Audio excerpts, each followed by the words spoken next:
I woke up in the body of the sixth prince, Yunzhong, the most pathetic prince in the entire Qin dynasty. My new body's mother was just a palace maid, no powerful family behind me, no allies, nothing.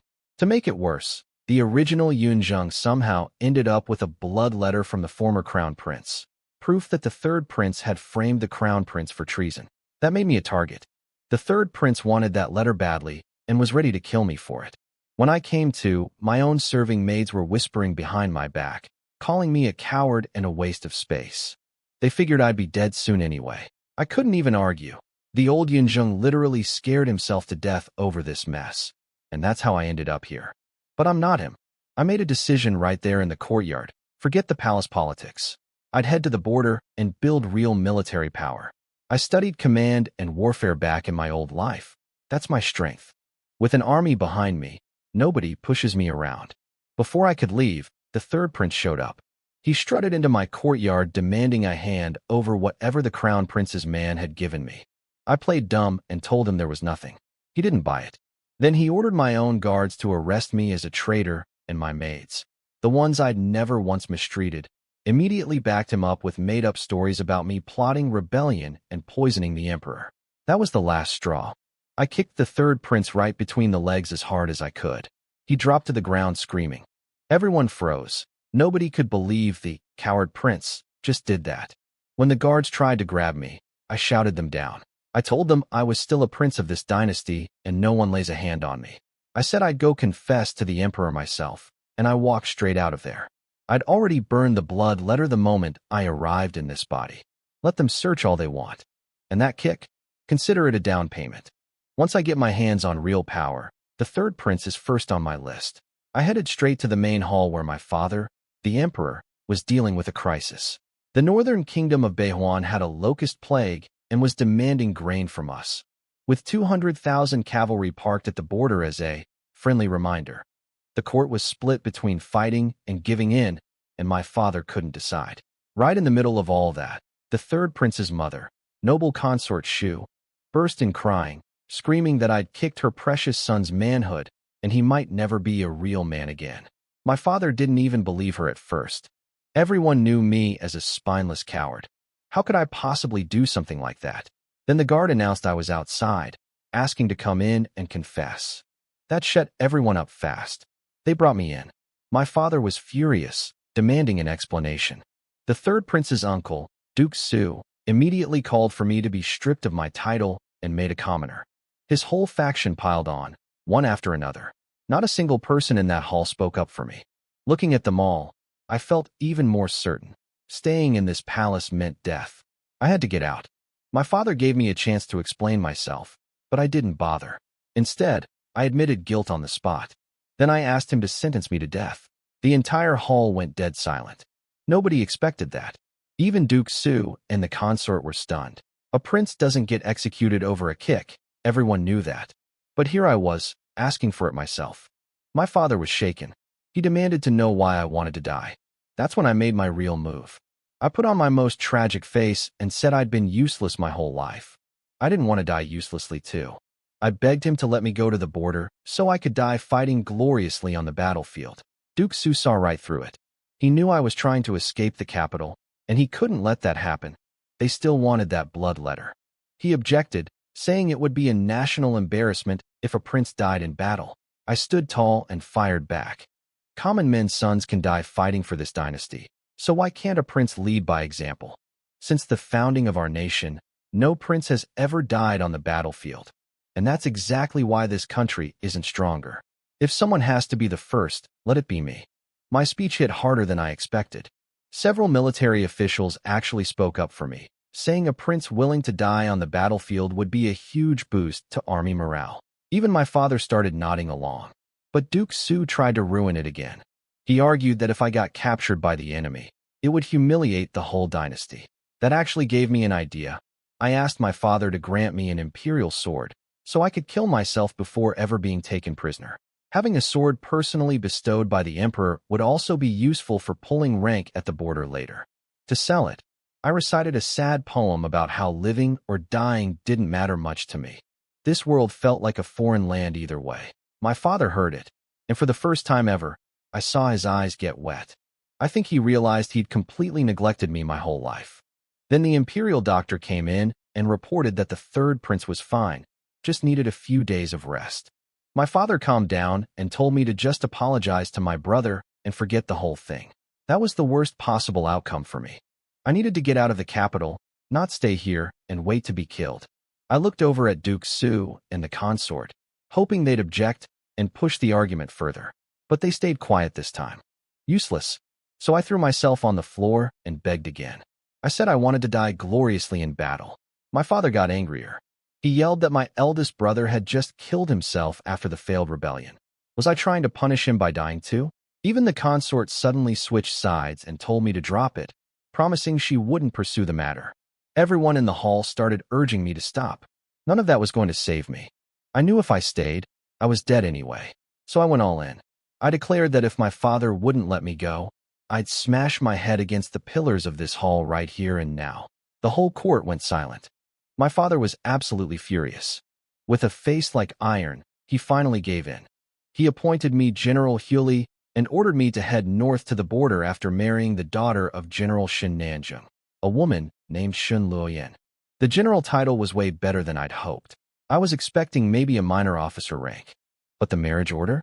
I never asked for that. I asked for a sword, old man, not a wife.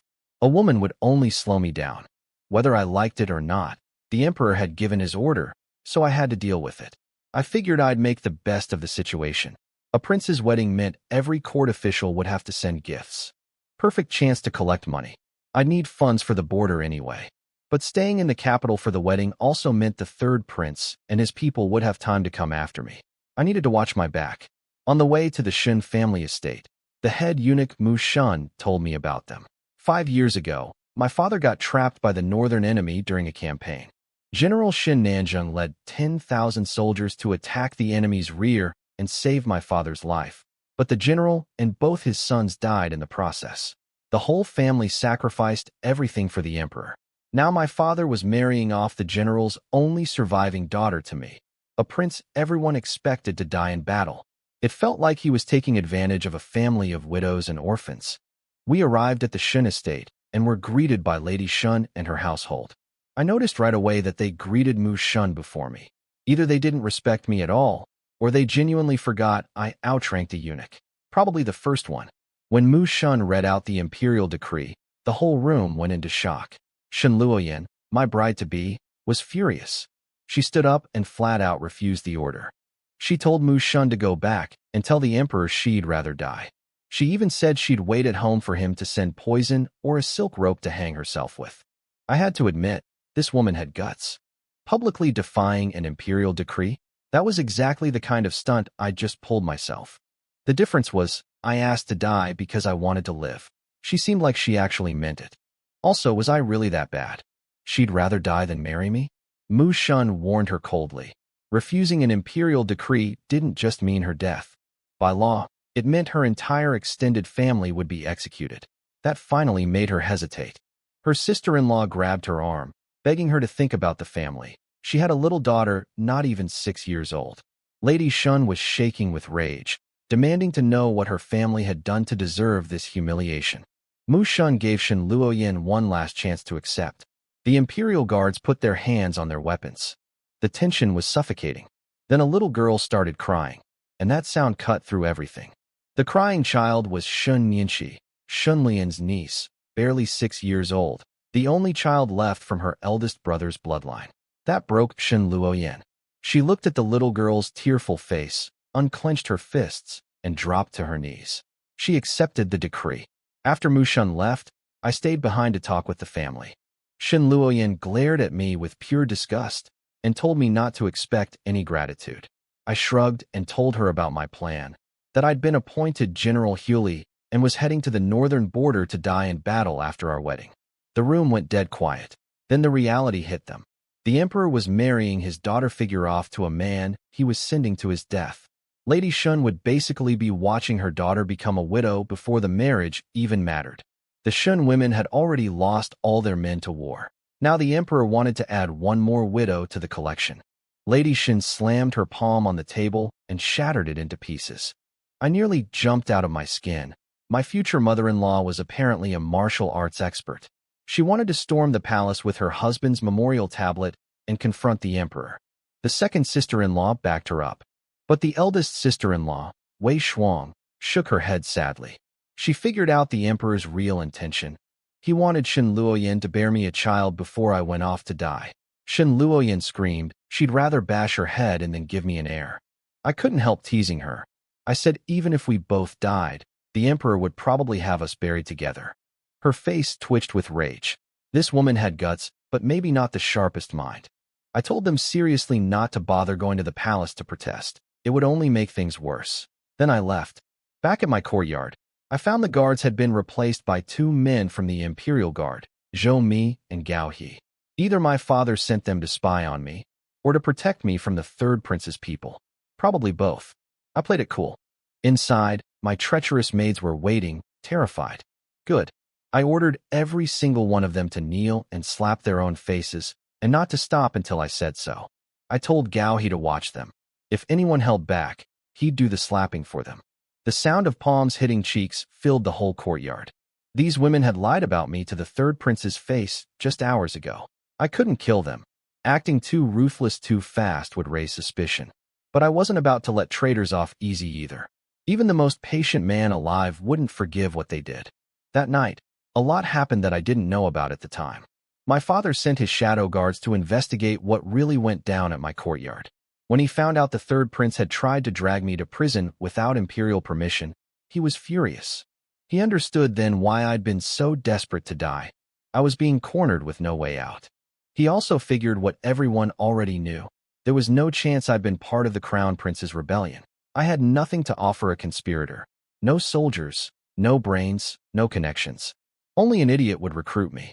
My father was less impressed with how I handled the traitor maids, though. He'd replace my guards with imperial soldiers specifically so I'd have the muscle to punish them properly. He basically handed me the stick, and I barely tapped them with it. He called me useless for only making them slap themselves. Then he ordered his shadow guards to drag the maids out and beat them to death. The emperor doesn't forgive betrayal the way I do. He also found out I didn't even have a proper residence. At 21, I was still living in my childhood quarters inside the palace. He'd simply forgotten I existed. He ordered a confiscated trader's mansion cleaned up overnight and given to me, with servants arranged by proper protocol. Lady Xin and her family had gone to kneel outside the palace gates in protest. My father told Mu Shun to pass them a message. He was sending me to the border to build a career, not to die. Whether that was true or just words to calm them down, I couldn't say. Meanwhile, at the third prince's estate, things were getting dangerous. Duke Su scolded his nephew for the stupid move of accusing me of treason. Nobody in the empire would believe it. But then they started planning something worse. The Northern Kingdom's diplomatic envoy was arriving in a few days. Their new scheme was to manipulate me into offending the foreigners. Since my father didn't want war, he'd be forced to punish me severely to keep the peace. But punishment wasn't enough for them. The third prince wanted me dead before I ever reached the border. They planned to make it a killing blow, no chance of survival, the same way they destroyed the former crown prince. I had no idea any of this was coming. The next morning, Mu Shun came with good news. My father gave me a proper mansion, confiscated from some convicted official. I was glad to finally be outside the palace walls where I could move more freely, but I worried my father might change his mind about sending me north after the wedding. The mansion came with over 30 servants and 6 guards, all arranged by my father, which meant any number of them could be spies. I needed to find my own loyal people eventually. I decided to ride a horse instead of taking a carriage. I'd never ridden one before and nearly made a fool of myself climbing on, but I was heading to war. I had to learn sometime. My 2 guards rode on either side of me the whole way, clearly expecting me to fall off any second. I told Zhou Mi I wanted to host a housewarming banquet and invite court officials. He awkwardly tried to warn me nobody would show up. That was exactly what I was counting on. I didn't need their faces, I needed their gift money. A prince sends personal invitations. You have to send a gift even if you don't attend. Squeeze them at the housewarming, squeeze them again at the wedding. That's how I'd fund my army. At the Shin estate, I found a young man visiting, Yuan Gui, a cavalry officer whose father was one of the third prince's biggest supporters. He'd clearly come to see Shen Luoyan, not the sister-in-law he claimed to be visiting. The second sister-in-law Yi was quick-witted enough to cover for him, saying Yuan Gui was her relative who'd come to invite her horseback riding. Then Lady Shun and the eldest sister-in-law both made excuses and left the room. One claimed to be sick, the other said she needed to watch her daughter study. They were deliberately snubbing me in front of an outsider. The whole family had decided to show me disrespect while keeping up just enough politeness to avoid trouble. Yuan Gui smirked and said they were all heading out for a ride, basically dismissing me. Shen Luoyan sneered and asked if I even knew how to ride a horse. Instead of getting angry, I put on my most admiring face and begged Yuan Gui to teach me riding skills since I was going to the battlefield soon. He looked at me like I was an idiot. Perfect. That's exactly what I wanted him to think. This fool was connected to the third prince's faction, and he'd just walked right into my hands. I was already planning how to use him. Yuan Gui agreed to teach me riding, eager to show off in front of Shen Luoyan. She didn't want to come at first, but he talked her into it by promising she'd get to watch me embarrass myself. Fine by me. Let them all underestimate me. Outside the Shun estate, Yuan Gui mounted his horse with a flashy one-handed jump, practically begging for applause. I praised him like he was the greatest horseman alive, while laughing inside. Then I started my performance. I fumbled getting on the horse several times, looking completely hopeless. Shen Luoyan turned away in disgust. Even the Shin family servants were biting their lips, trying not to laugh. Then I asked Yuan Gui to give me a push. The moment he put his hand on me, I kicked off hard on purpose, flew over the saddle, and tumbled off the other side. Zhou dove underneath me to break my fall. I landed right on top of him. Yuan Gui burst out laughing. Shen Luoyan laughed too. That's when he realized everyone else was staring at him like he was the biggest fool alive. A cavalry officer just pushed a prince off a horse and laughed about it, in front of witnesses. Gao He immediately roared at Yuan Gui, accusing him of deliberately pushing me off. Yuan Gui panicked and tried to explain he barely touched me. I jumped in to defend him, saying he probably just didn't control his strength and surely didn't mean it. That made it 10 times worse.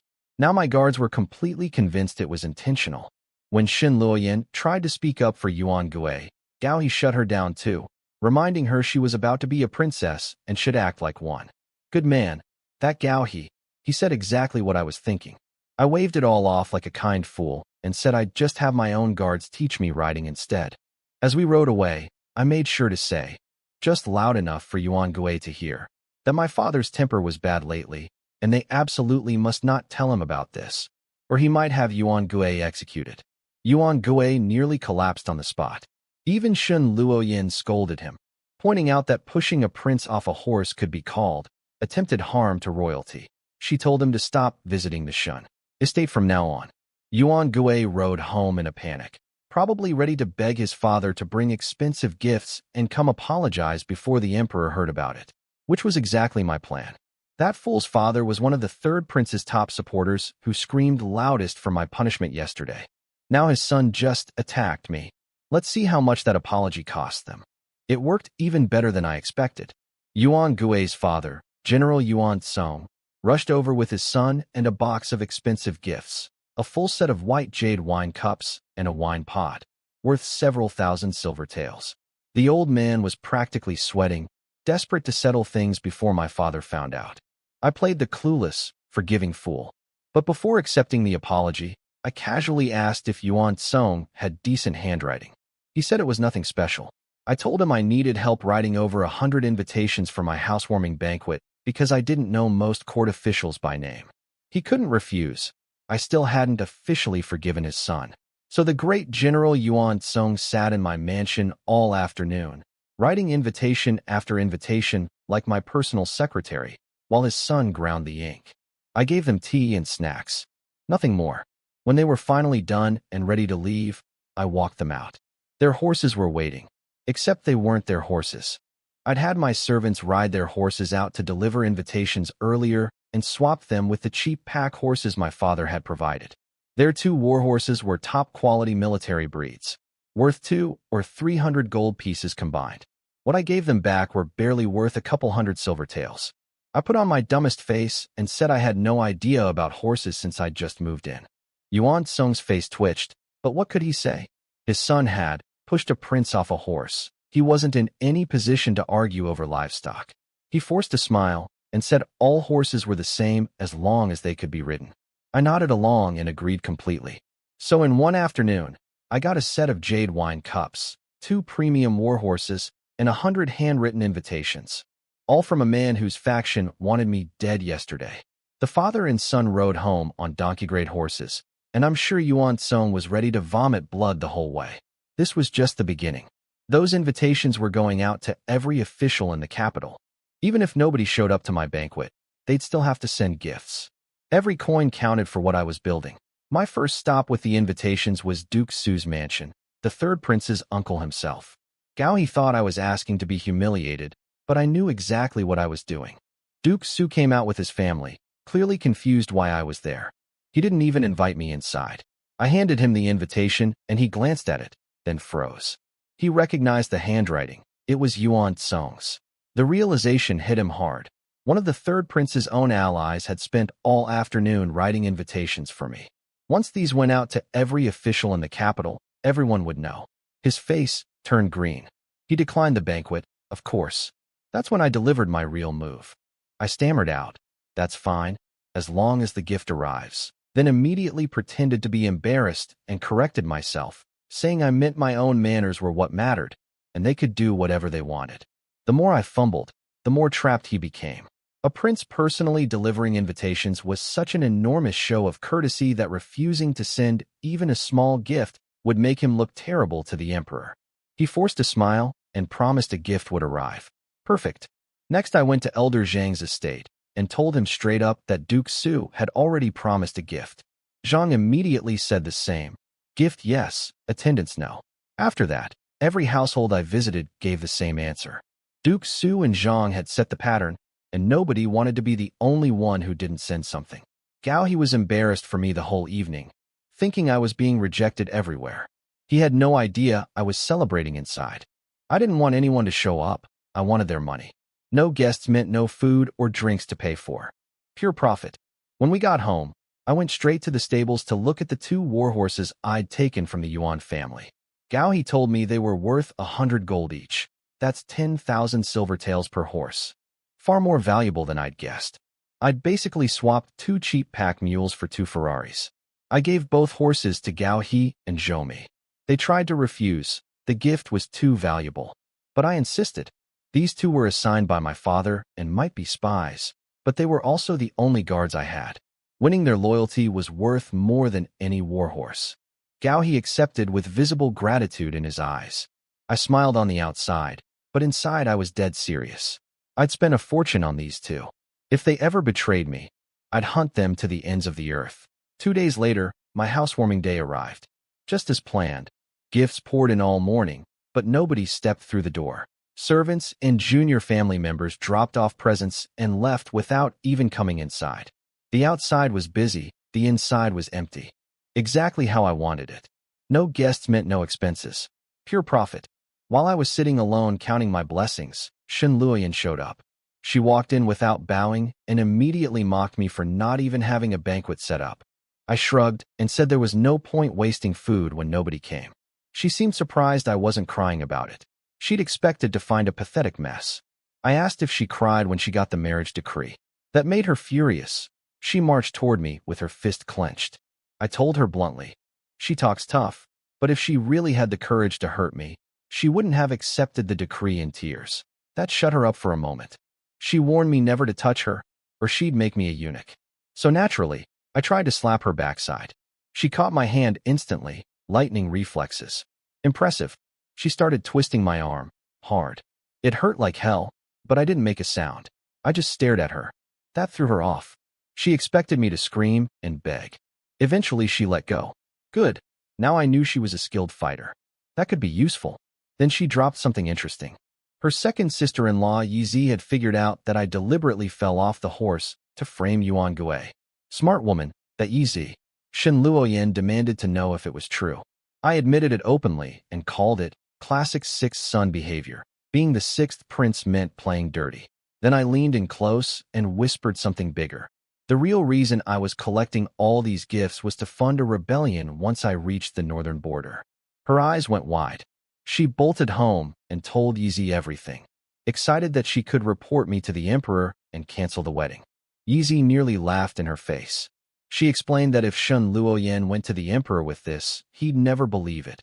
He'd think she was making up treason charges just to avoid the marriage, and he might execute their whole family for it. A man with 3,000 soldiers and 0 allies can't rebel. Everyone knows that. I said it precisely because nobody would ever believe it. Yizi told Shen Luoyan to stop scheming and start paying attention. Her future husband wasn't the useless fool everyone thought. He was hiding his true nature. Yizi decided she needed to have a proper conversation with me herself, which was exactly what I wanted.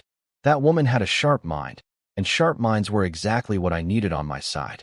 The housewarming hall was massive, roughly 100,000 silver taels worth of gifts, and I didn't spend a single coin on food or drinks since nobody showed up.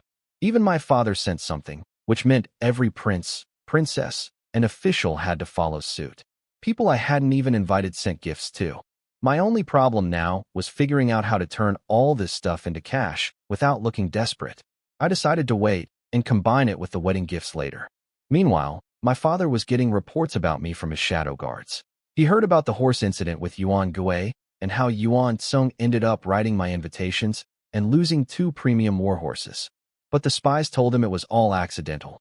I was just too clueless to realize what I'd done. My father couldn't decide whether to laugh or curse. He secretly ordered his men to find Yuan Gui and beat him up without revealing who sent them. Even the shadow guard was shocked. It wasn't the emperor's usual style. But my father couldn't officially punish Yuan Gui since I'd already accepted the apology, so a secret beating was his compromise.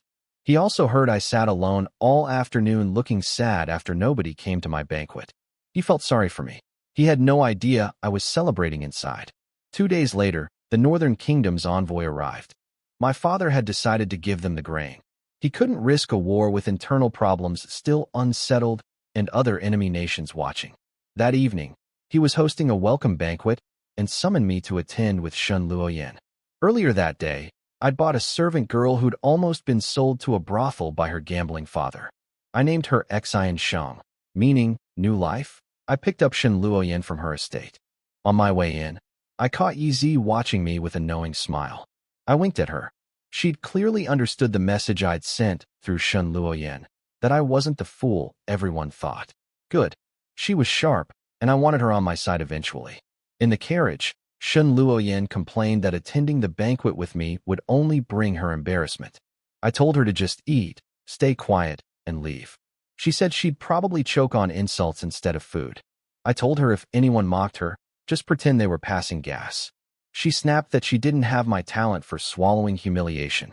I shrugged and said if she got herself killed over her temper, my father would just find me another bride. I was headed to the battlefield to die anyway, so nothing she did could hurt me. That shut her up. She was starting to realize that while I might look useless, I could talk circles around her without breaking a sweat. What she didn't know was that I actually wanted people to mock me tonight. I was counting on my royal siblings to insult me, because every insult was an opportunity one could use. We arrived at the Longevity Palace before the banquet started. My brothers and sisters immediately swarmed me with mockery. The 5th prince, the 8th prince, the 2nd prince, they all took turns making fun of me for being invisible, timid, and useless. Even my 13-year-old brother joined in. Shen Luoyan was furious on my behalf, tugging at my sleeve, begging me to say something back. I waited until the moment was ripe, then turned to the 2nd prince with my most pitiful face and asked to borrow money. The laughter died instantly. Nobody expected that. The 2nd prince asked why I needed money. I whined about how expensive running a household was and how I couldn't afford tips for the wedding.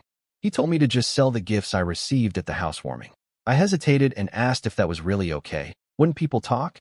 He insisted it was perfectly fine, said he even sold things the emperor gave him. That was exactly what I needed to hear. Now I had a royal witness publicly telling me to sell my gifts. If anyone later accused me of liquidating assets to fund a rebellion, I'd point them straight to the 2nd prince. I kept begging for money anyway, and the 2nd prince fled like I was carrying a plague. Every other prince and princess scattered too. In seconds, Shen Luoyan and I were standing completely alone. She was mortified, but I was delighted. The air smelled much better without those idiots around. Then the third prince arrived with his entourage, the center of attention as always. He spotted me and walked over with his fake smile. I asked him cheerfully if his groin still hurt. His face twitched. He leaned in close and whispered that he'd personally make sure I was dead soon. So I immediately shouted it out loud for everyone to hear, that the third prince just threatened to kill me, and I'd rather go ask our father for poison than let him do it. I even threw in that I was planning to rebel in the north, just to show how absurd the whole thing was. Nobody cared about the rebellion part. Everyone knew I couldn't rebel with 100 armies. But the third prince publicly threatening to murder a brother? That was political gold. Every rival faction was already filing it away to use against him. The third prince panicked and backtracked hard, claiming he meant he'd send me off when I left for the border, not kill me. I played the innocent fool and said I didn't believe him. After all, I'd kicked him in his most sensitive area. He swore he'd forgiven me and wanted to make peace. Then I hit him with it. If he really wanted peace, he could prove it by lending me some money. The third prince's face went green, but he couldn't refuse in front of everyone, not after just swearing we'd made peace. I asked for 30,000 taels. He nearly choked. Our monthly allowance as princes was only 1,000 taels each. But he shoved a stack of bank notes into my hand and stormed off. I counted them happily, 13,000 taels. Not bad for a minute's work. After that, nobody dared come near me. They all treated me like a money-sucking plague. I tried the fifth prince, shut down instantly. Turned to the eighth prince. He looked away before I even opened my mouth. Shen Luoyan hissed at me to stop embarrassing myself. She had no idea I was thrilled. We took our seats inside. I was placed between the fifth and eighth princes, which ruined my plan to hide in a corner. While everyone chatted around us, not a single person spoke to me or Shen Luoyan. She was miserable. I used the quiet time to think about how to sell all my gifts and recruit loyal people before heading north. I glanced at Shen Luoyan, wondering if I could bring her around, but she still looked at me with pure contempt. Too risky. Better to work on winning over her second sister-in-law Yizi first. That woman had the brains I needed. Then the emperor arrived, followed by the Beihuan envoy led by their national strategist, Bamboo. These foreigners walked in like they owned the place. Heads high, zero respect. I could feel the rage building across the hall. Bamboo refused to bow to my father. He sneered that in Beihuan, they only bowed to the strong, and a defeated commander didn't deserve their respect. The hall erupted. Officials jumped to their feet shouting. Even the third prince stood up to scold the envoy, trying to score political points. Shen Luoyan tugged at me, wanting me to stand and shout too. I didn't move. She called me a coward in her head. I could practically hear it, and stood up herself to join the crowd. I stayed seated on purpose. There was nothing to gain from yelling at foreigners alongside everyone else. Better to watch and wait. My father handled it with dignity. He stood and announced that if the envoy couldn't show basic manners, the banquet was over. He turned to leave. That forced Bamboo's hand. The strategist called out and said he'd be willing to show respect if our dynasty could prove it deserved any. Then he pulled something out and held it up for everyone to see. My eyes went wide. It was a Rubik's Cube. I recognized what Bamboo was holding immediately, a Rubik's Cube, an ancient version made from jade, but just a basic 3-layer cube. Everyone else in the hall had never seen one before. Bamboo challenged us. Solve this puzzle within half an hour, and his delegation would bow. If nobody could, it would prove our dynasty had neither warriors nor scholars worth respecting. Old General Shao charged up first, thinking he'd crush it in seconds. He couldn't even solve one face. Then the third prince took over, acting all confident. He actually managed to complete one side, and the whole court erupted in praise. People practically begged my father to make him crown prince on the spot. My father nodded approvingly, but I was shaking my head. Getting one face right is the easy part. The idiot had no idea what was coming. Shen Luoyan noticed me shaking my head and accused me of being jealous. I told her he wouldn't be able to finish it. She snapped back. If you're so great, do it yourself. Then I asked if she had feelings for the third prince. She spat and said she wanted nothing to do with anyone in the royal family. Fair enough. At least she wasn't stupid about that. Sure enough, the third prince hit a wall trying the second face. Everything he fixed on one side scrambled another. Sweat dripped down his forehead. Bamboo mocked him. The third prince stubbornly kept going until he had to give up. Then the scholars tried. Then the second prince. One by one, they all failed. Nobody could even get past 2 faces. Half an hour was almost up. Bamboo turned to my father with a smug grin and declared that our great dynasty had nobody worthy of his respect. No brave warriors, no brilliant minds. My father was shaking with rage.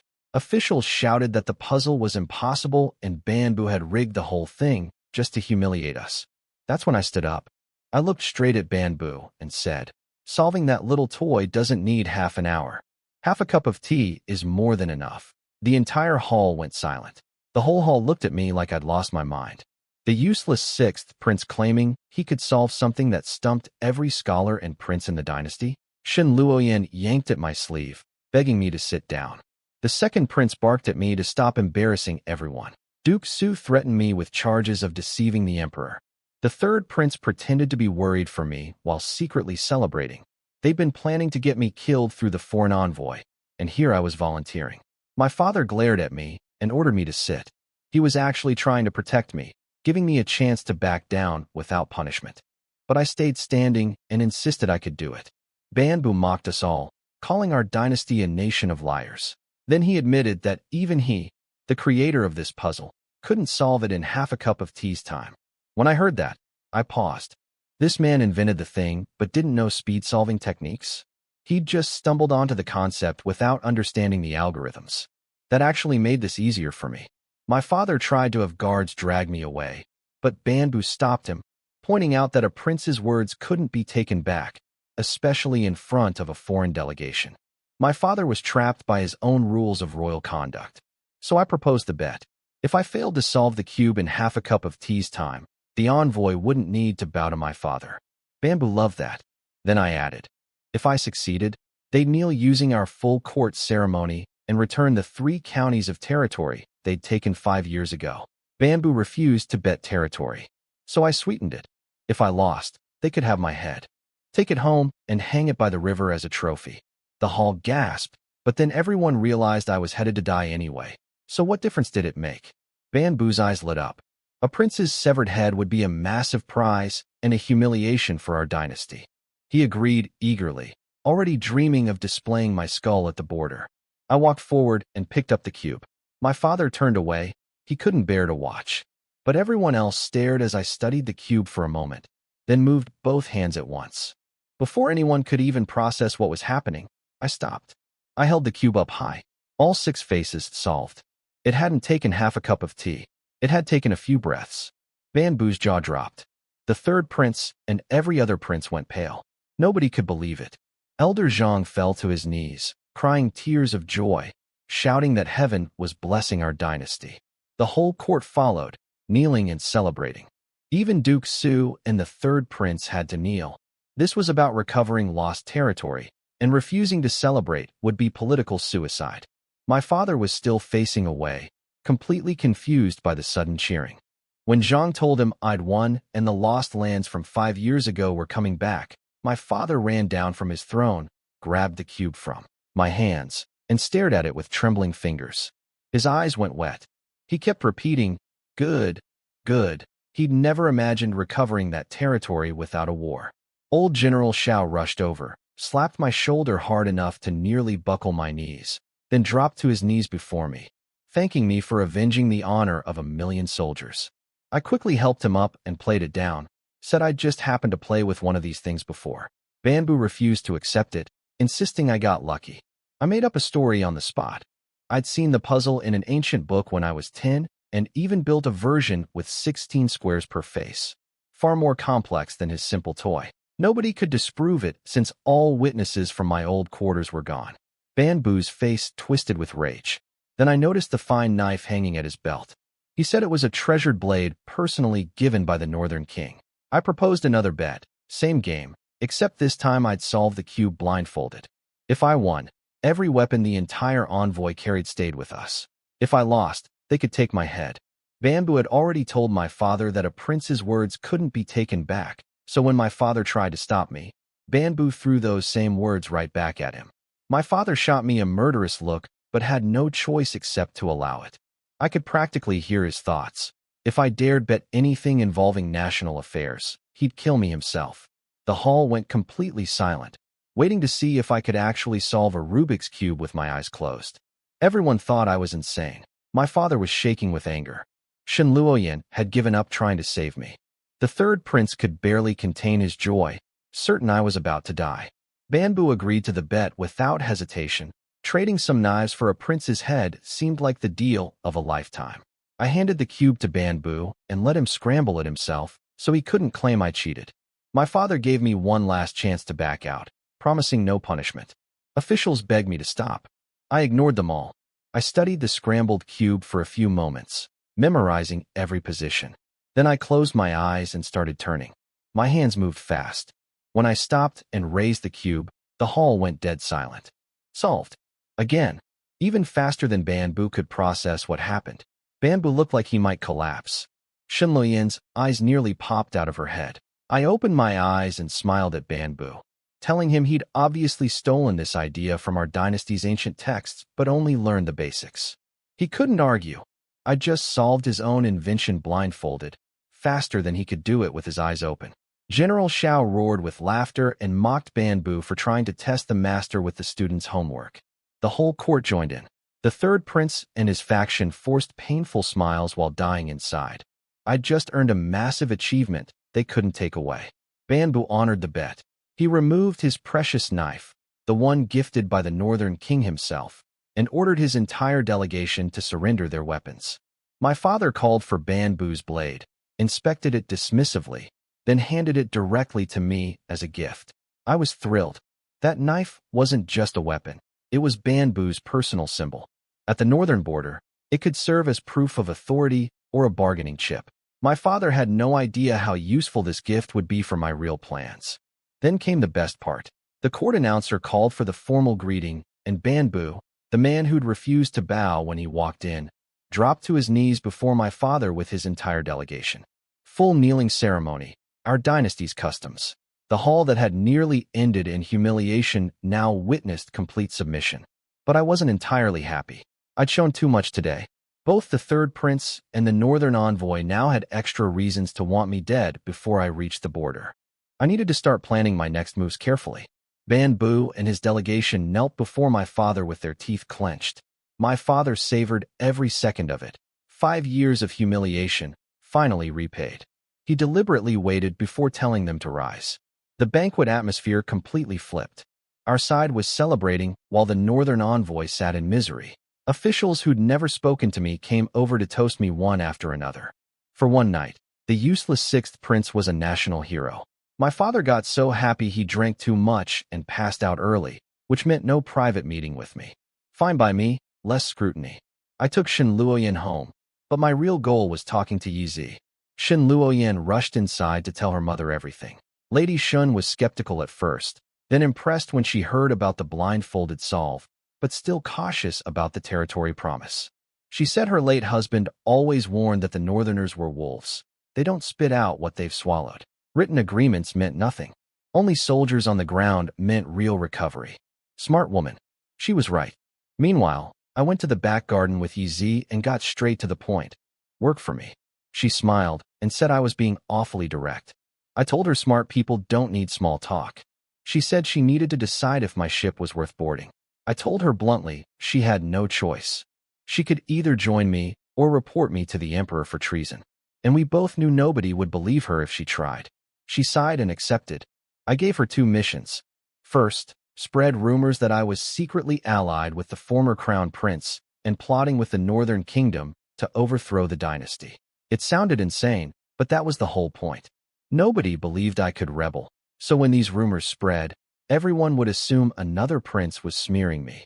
It would make my rivals look petty and desperate. Second, I told her to carve a stone figure with a prophecy on it and bury it somewhere it would be easily discovered.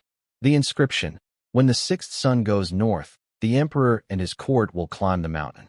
It was vague and ominous enough to make people talk, and impossible to trace back to me. Just another piece on the board, quietly shifting the game in my favor while everyone still thought I was a fool headed to his death. That same night, the third prince made his move.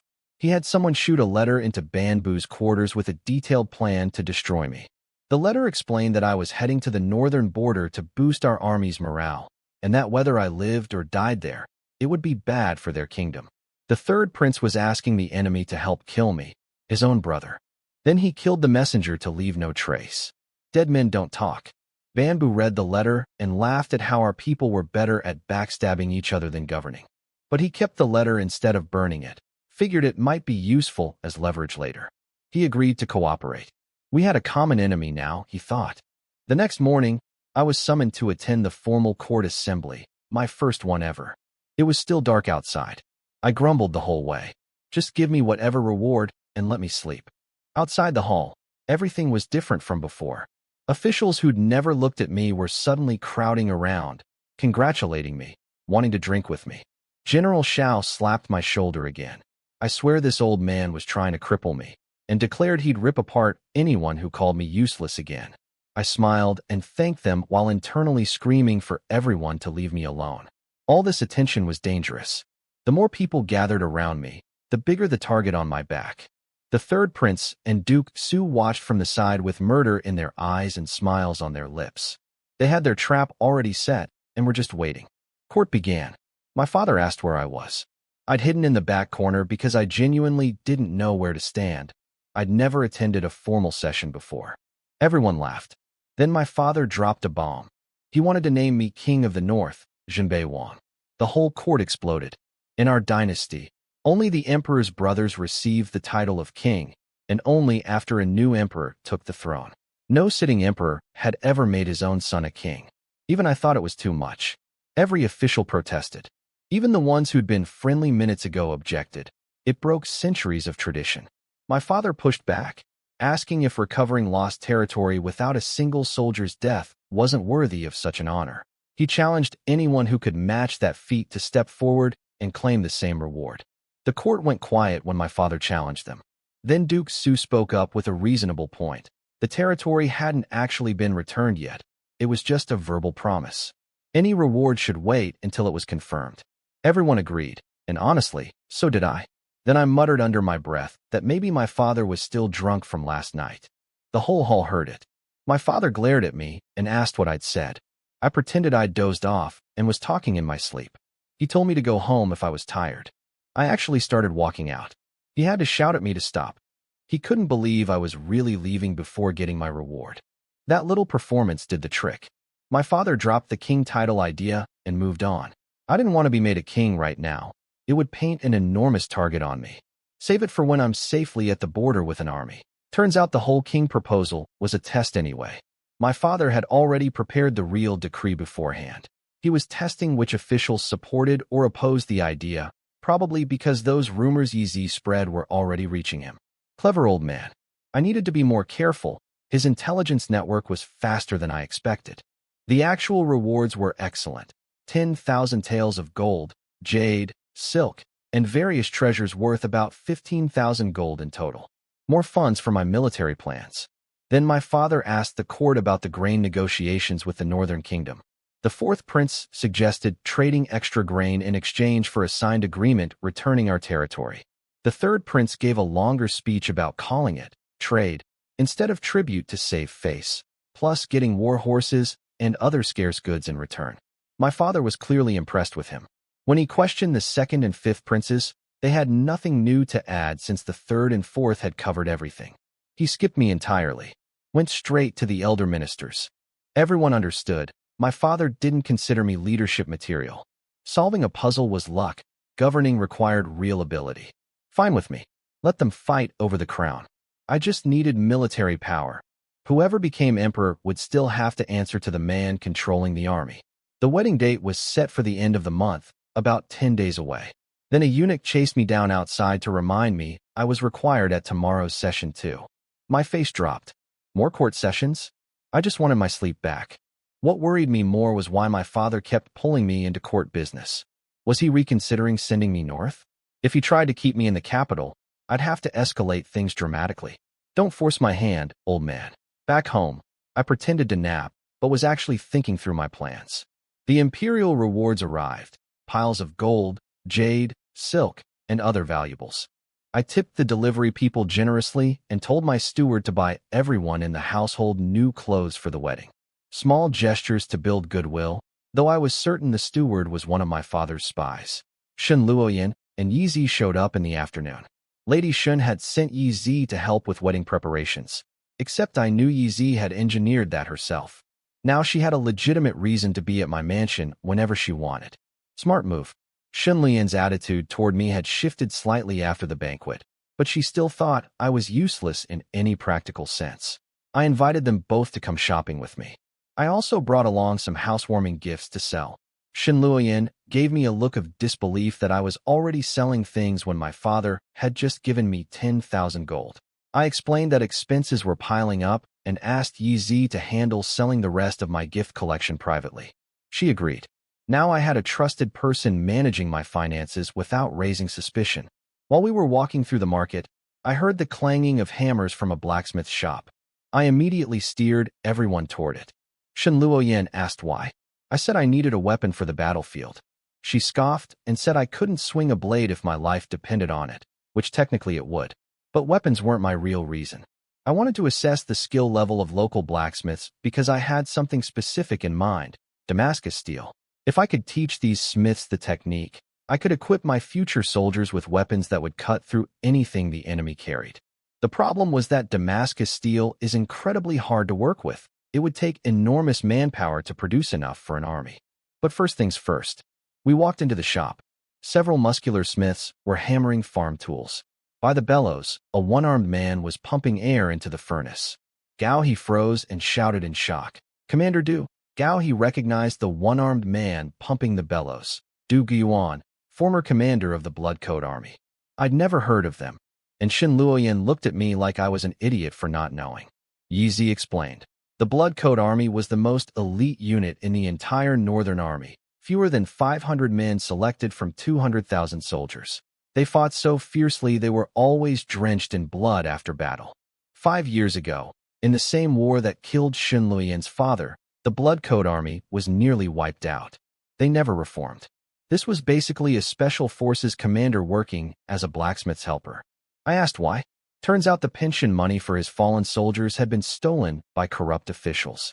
Du Guiyuan gave away every coin of his own rewards to the families of his dead brothers, leaving himself with nothing. I told him straight, come with me to the northern border. He refused, saying he'd lost his arm and his courage in that battle 5 years ago. So I tried a different approach. I told him I'd spoken with Yi Zi the night before and asked how she felt about her husband dying in the north without her seeing him one last time. Then I recited a poem I attributed to her. Green mountains everywhere can bury loyal bones.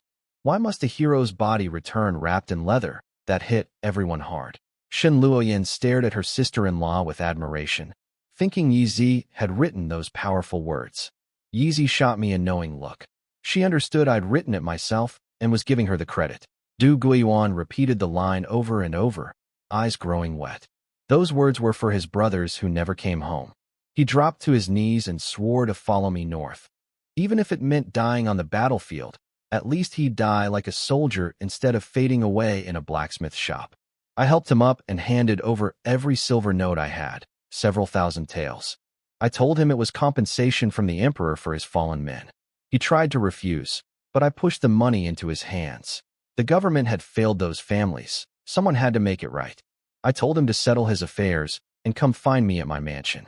Then I ordered the blacksmiths to forge me a sword modeled after Gao He's blade, and we left. I'd come looking for steel quality and walked out with a special forces commander. Not a bad afternoon. On the way home, Shen Luoyin actually smiled at me for the first time. She said maybe I wasn't completely without good qualities. I told her I didn't want soldiers who bled for our country to be forgotten. I said I'd report the stolen pension money to my father at tomorrow's court session. Gao He spoke up against it, warned that exposing corruption would make me powerful enemies. That was interesting. He was genuinely looking out for me now. Those warhorses were paying off. Yi Zi agreed it was risky. I pretended to reconsider, but my real plan was to tell my father privately. Going public would be stupid, but there was someone I could trick into doing it for me. When I got home, the third prince was sitting in my hall like he owned the place. He'd come to collect the 13,000 taels I borrowed at the banquet, as if I was ever going to pay that back. I completely ignored the debt and told him I had something urgent. I explained about Du Guiyuan and the stolen pensions, then sighed and said everyone warned me I was too weak to make enemies by reporting it. Could he please raise it at court tomorrow instead? His face turned green. He instantly understood the trap. If he reported it, he'd anger every corrupt official involved, possibly including people in his own faction. But if he stayed silent and I told my father later that I'd already informed the third prince, my father would be furious at him for covering it up. He bolted from my mansion without even saying goodbye, completely forgetting about his money. Ran straight to Duke Su's estate to figure out a plan. Turns out I was right to suspect Duke Su. As head of the finance ministry, he was probably the biggest thief of all. The third prince was horrified when he realized his own uncle had been stealing from dead soldiers' families. Duke Su brushed it off, saying he'd just use scapegoats if an investigation happened. They decided to report it themselves to win the emperor's approval, but only after Duke Su cleaned up his trail first. Meanwhile, they were still counting on Banbu and the northern envoy to execute whatever trap they'd laid for me. Duke Su assured the third prince that Banbu was already moving. This time, they said, I was dead for certain. They kept saying that. I kept not dying. That night, a lot of things hit my father at once. First, his shadow guards confirmed I'd told the third prince about the stolen pensions, and he was watching to see how the third prince would handle it. Then the rumors Yi Zi had spread reached him. Whispers that I was secretly a crown prince loyalist plotting with the northern kingdom. My father knew these were smear campaigns by other princes trying to destroy me, and he was furious at how desperately they wanted me gone. Then came the stone figure Yi Zi had buried. Someone dug it up in the south of the city, carved with the words, "When the sixth sun goes north, the emperor and his court will climb the mountain." The shadow guard was so terrified to read those words aloud that my father had to threaten him with treason charges before he'd speak. And then, the real bombshell. Mu Shun rushed in with a letter found on a northern envoy member who'd been caught sneaking out of their quarters at night. City patrol soldiers died capturing him. The letter was taken from his body. My father exploded. He swept everything off his desk and roared that tomorrow's court session would start half an hour early. I got woken up in the middle of the night by the announcement. I figured it was about the pension scandal. I had no idea what was actually coming. At court the next morning, my father made everyone kneel for an entire cup of tea's time without saying a word. Old ministers nearly collapsed. The tension was suffocating. Duke Su and the third prince exchanged knowing smiles. They were certain their trap had worked. Finally, my father spoke. His voice was ice cold. "Number 6. Get out here." I froze. What? This was aimed at me? I walked out from my corner. My father held up a letter and explained. Last night, a member of the northern envoy was caught sneaking through the city. Our soldiers died stopping him. This letter was found on his body. He ordered Mu Shun to read it aloud to the entire court. I had no idea what was in that letter, but from the murderous look in my father's eyes, someone had gone to extraordinary lengths to frame me. Mu Shun read the letter aloud. It was supposedly from Banbu to me, thanking me for our cooperation at the banquet, claiming the whole Rubik's Cube challenge was a performance we'd rehearsed together. It said that during today's grain negotiations, I should help the Northern Kingdom get favorable terms, and they'd reward me handsomely. The court erupted. Suddenly everyone understood. Of course the useless sixth prince couldn't have solved that puzzle on his own. It was all staged. The territory deal was fake. I'd been secretly working with the enemy all along, and my request to go north was really a plan to betray the dynasty from the inside.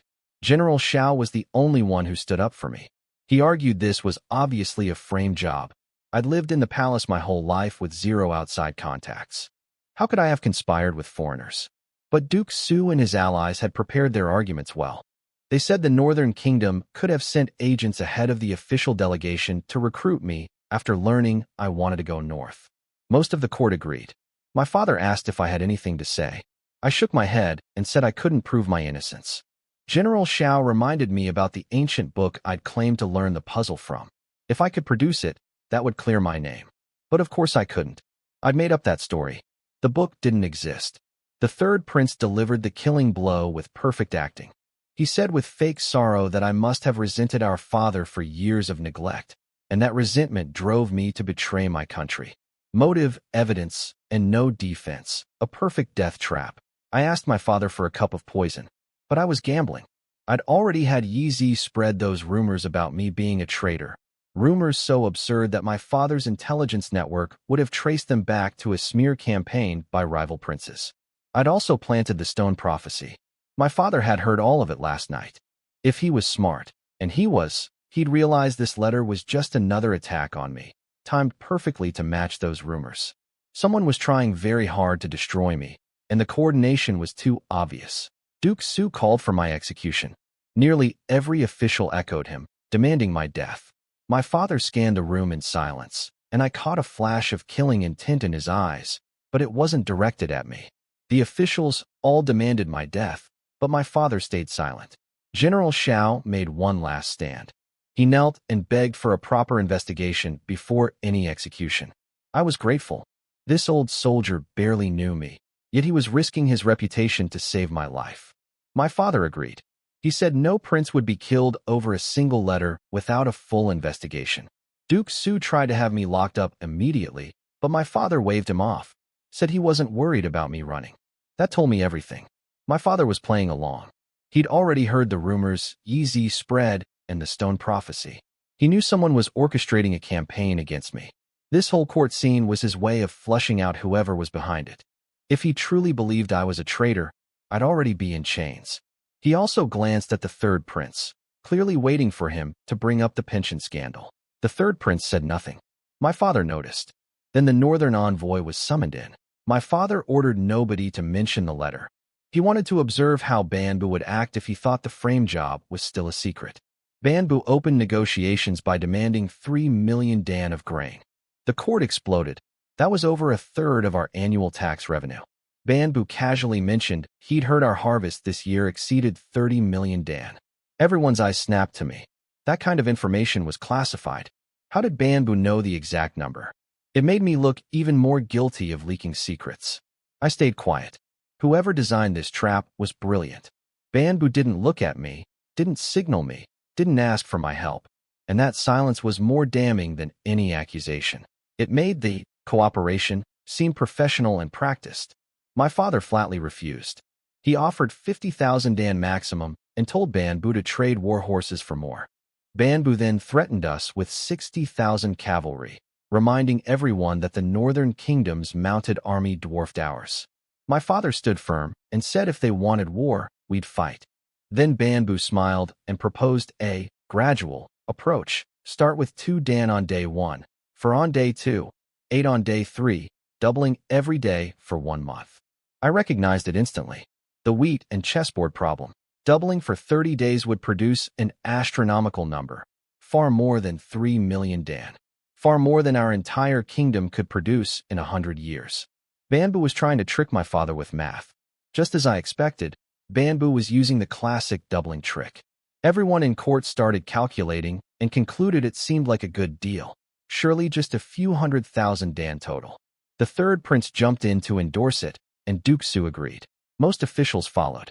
But old Elder Zhang, the scholar who'd been my father's tutor, suddenly shouted that it was a trap. He swore on his life the total would exceed 5 million dan. The third prince laughed at him, saying the old man couldn't count anymore. But my father trusted Zhang. He'd been a renowned academic for decades, and he was staking his life on this calculation. My father called out Banbu for trying to cheat us. Banbu pretended to be embarrassed, then smoothly pivoted. Fine, he'd trade 5,000 war horses for the grain instead. Everyone's eyes lit up. Horses were incredibly scarce for us. The bargaining shifted entirely to the number of horses. They haggled back and forth until they nearly settled on 8,000 horses. Nobody was paying attention to the grain amount anymore. That was Banbu's real trick. He'd shifted the entire conversation away from the astronomical grain cost and onto horses, making everyone feel like they were winning a negotiation. Brilliant and dangerous. I stepped forward. The third prince and fourth prince both tried to shut me down, reminded me I was still accused of treason. But my father silenced them and said he wanted to hear what I had to say. I challenged Banbu to another bet. I told him I could calculate the exact amount of grain due on the 30th day. Banbu was confident nobody could do that math quickly. It would take hours, even for a genius. He asked what I'd wager. I offered my head again. Banbu laughed and said my head wasn't worth 10,000 horses. Fair point, I said. So I pointed at the third prince and grinned. Then let's throw in my third brother's head too. When I pointed at the third prince, his face turned green. He screamed that I was trying to drag him to death with me. The other princes loved it. The second, fourth, and fifth all encouraged him to be brave and offer his head like I did. They'd be thrilled if he died. The third prince begged our father to stop me, and my father shut everyone up. I laughed and said I was joking. For my real stakes, I offered my head plus the full 300 million dan of grain Banbu originally demanded. The court went insane. They thought I was giving away the kingdom's food supply to the enemy. But my father overruled them all. He said he was willing to spend 300 million dan to get a definitive answer. He wanted to know the truth about me once and for all. He had the bet written into a formal contract and stamped it with the imperial seal. Banbu stamped his side too. Banbu asked me to state my answer. I stood tall and said, on the 30th day alone, the amount would be 1,073,741,820 dan. I'd memorized 2 to the 30th power in my previous life. The number was burned into my brain. The court erupted into hysteria. Over 1 billion? Officials wept. Some threatened to kill themselves. The third prince wailed that I was a traitor deliberately destroying the nation. Everyone was convinced I'd made up an absurd number to lose on purpose and hand Banbu 300 million dan of grain. Banbu smiled and declared I was wrong. Even my father's gaze turned cold. I didn't flinch. I asked for paper and began calculating publicly using Arabic numerals, which nobody in this world had ever seen. I explained they came from that fictional ancient book. The doubling sequence was simple math. I just kept multiplying. Banbu watched the numbers grow on the page and started sweating. He'd been counting on nobody being able to verify the calculation, but these foreign digits made it fast and clear. Before I even finished, Banbu cracked. He coughed and announced he'd misremembered. My number was correct after all. He admitted defeat. The hall went dead silent. Over 1 billion dan on just the 30th day. The total for the full month would be beyond imagination. Banbu's gradual proposal would have bankrupted our entire civilization. And I'd just exposed it in front of everyone, proving I wasn't working with the enemy. I was the only person who could fight him. Banbu admitted defeat, and the court exploded. People couldn't believe the numbers. Just the 30th day alone required over 1 billion dan, more grain than the entire empire produced in a year. The full month's total would be beyond comprehension. If my father had signed that agreement, the dynasty would have been destroyed without a single arrow fired. Banbu tried one last move. He praised my brilliance loudly, calling me the greatest talent in the dynasty. It sounded like a compliment, but I recognized it instantly. He was painting a target on me, making every prince and official jealous and afraid of me. Classic strategy, kill with praise.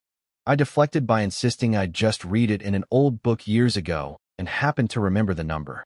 The third prince screamed at me for not speaking up sooner, while the whole court nearly got tricked. I calmly explained that with something this important, I needed to verify my memory several times before opening my mouth. Nobody could argue with that. Then Banbu did something I didn't expect. He pulled out the letter that the third prince had secretly sent him, the one plotting my death. He handed it to my father, saying he'd originally planned to deliver it later, but saw no reason to wait.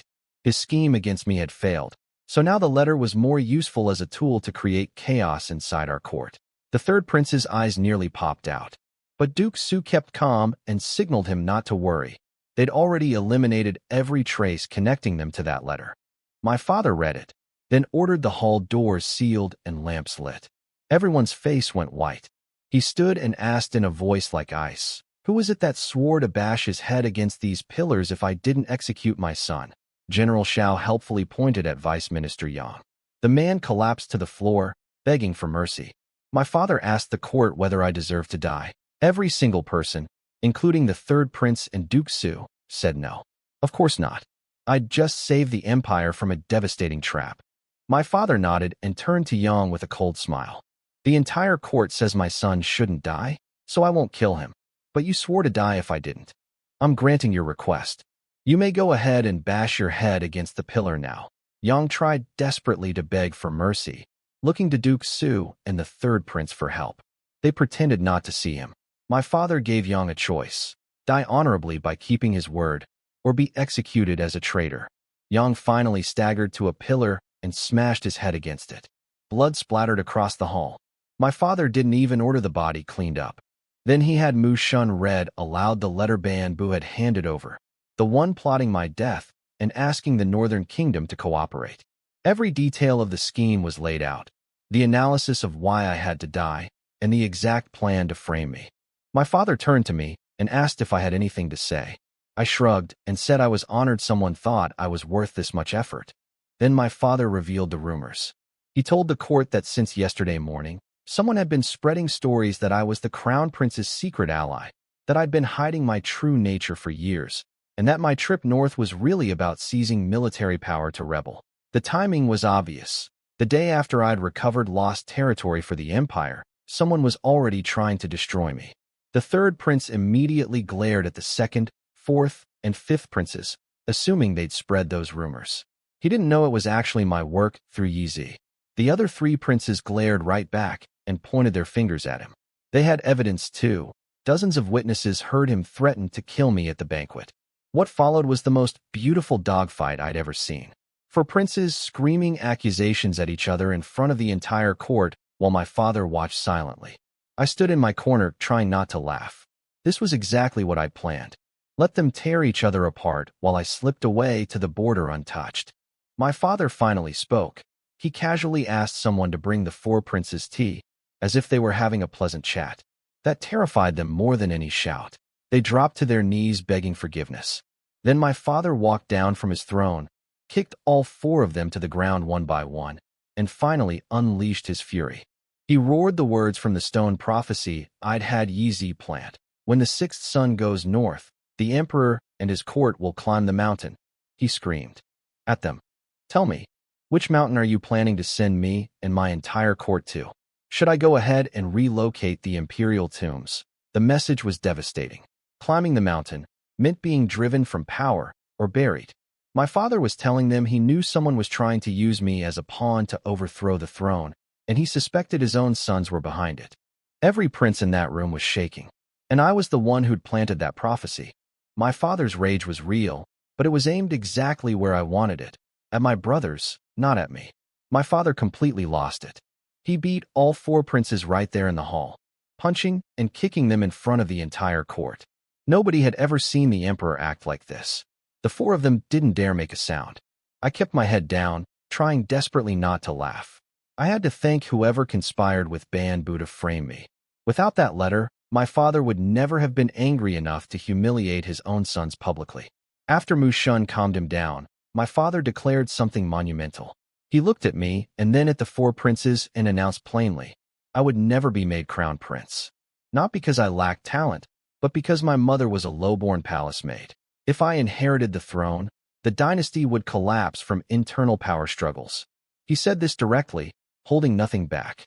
It was a warning to my brothers, stop trying to destroy me, because I'm not your competition. I played the sad, understanding son and said I accepted my fate. Inside, I couldn't care less. I didn't want the throne.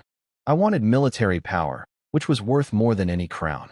Then my father ordered the other three princes to stand while the third prince stayed kneeling. He demanded to know why the third prince hadn't reported the stolen pensions. Duke Su jumped in with a rehearsed excuse. They'd planned to report it after the grain negotiations to avoid embarrassment in front of the foreigners. My father's expression softened slightly, but he was still furious. He ordered General Xiao and the Justice Ministry to jointly investigate the pension theft. Anyone involved, no matter how powerful, would be punished by law. He put General Xiao in charge specifically because he knew the old soldier would show no mercy. Duke Su was fined a year's salary. The third prince was sentenced to kneel in the imperial ancestral temple for 3 days. Then my father turned to me and asked if I suspected the third prince was behind the plot against me. I scratched my head and admitted yes. He said he'd give me permission to slap the third prince twice across the face, right now, in front of everyone. The third prince screamed that he was innocent. My father told him to shut up. I hesitated, not from fear, but because I had a better idea. I said my arms were too weak for a proper slap. Could I kick the third prince between the legs twice instead? The whole court burst out laughing. The third prince nearly exploded. But I understood what my father was really doing. He wanted to end the feud between us. The slap offer meant, settle your grudge here and now, then move on. My father laughed too and said the third prince couldn't handle another attack like that. Instead, he ordered the third prince to prepare an expensive wedding gift for me. If the gift wasn't generous enough, my father would deliver those slaps himself. The third prince quickly agreed with a painful smile. Then my father declared it was over. He warned everyone, the four princes and their factions, that he knew exactly who was behind the schemes against me. This was a first and final warning. Next time, there would be no mercy. The best part, he excused me from all future court sessions. I nearly cheered. Elder Zhang objected, saying they needed me to counter Banbu's tricks during negotiations. My father shut him down.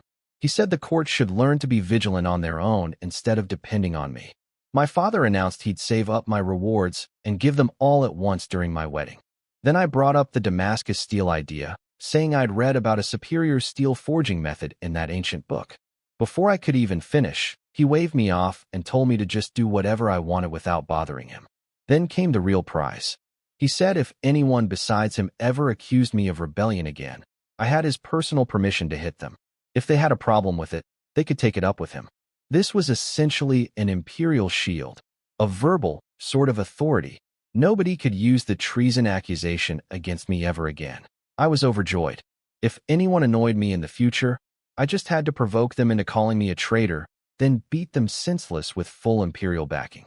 On my way out, Elder Zhang caught up, wanting to learn the Arabic numeral system.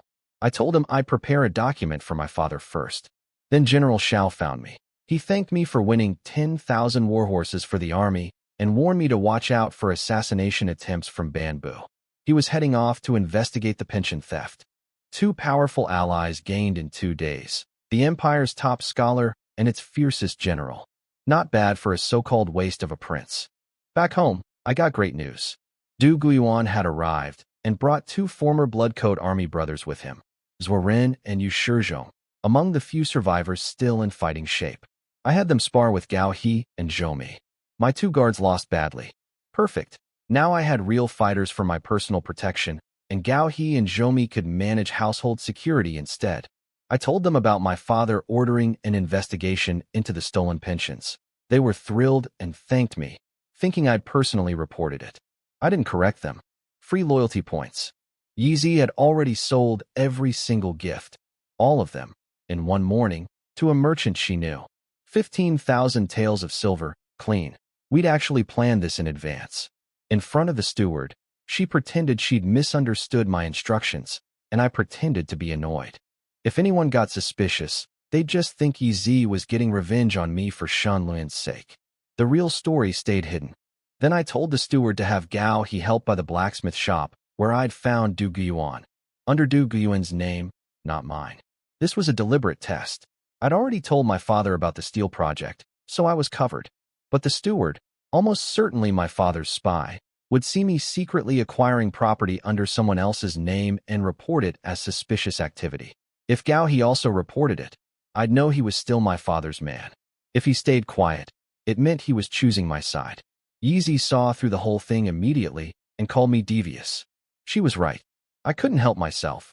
I told her I wished my father had matched me with her instead of Shen Luoyan. She blushed and scolded me. I asked if she'd ever considered remarrying after all these years as a widow. She reminded me sharply that she held the title of 4th-rank Lady of Honor, personally bestowed by the emperor. Noble widows with imperial titles weren't allowed to remarry, and any man caught having an affair with one would be executed. I joked that if my rebellion succeeded, the first thing I'd do was cancel her title. She glared at me and stormed out, calling me shameless and devious behind my back. She wasn't wrong, but I needed her sharp mind more than I needed her approval. And somewhere under all that outrage, I could tell she was starting to enjoy working for someone who actually had a plan. After lunch, Gao He pulled me aside. He told me I should say the blacksmith shop was a gift for Du Guiyuan, not something I bought for myself.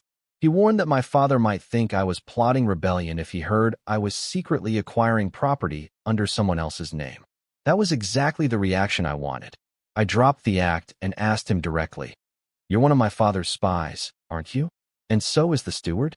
He froze.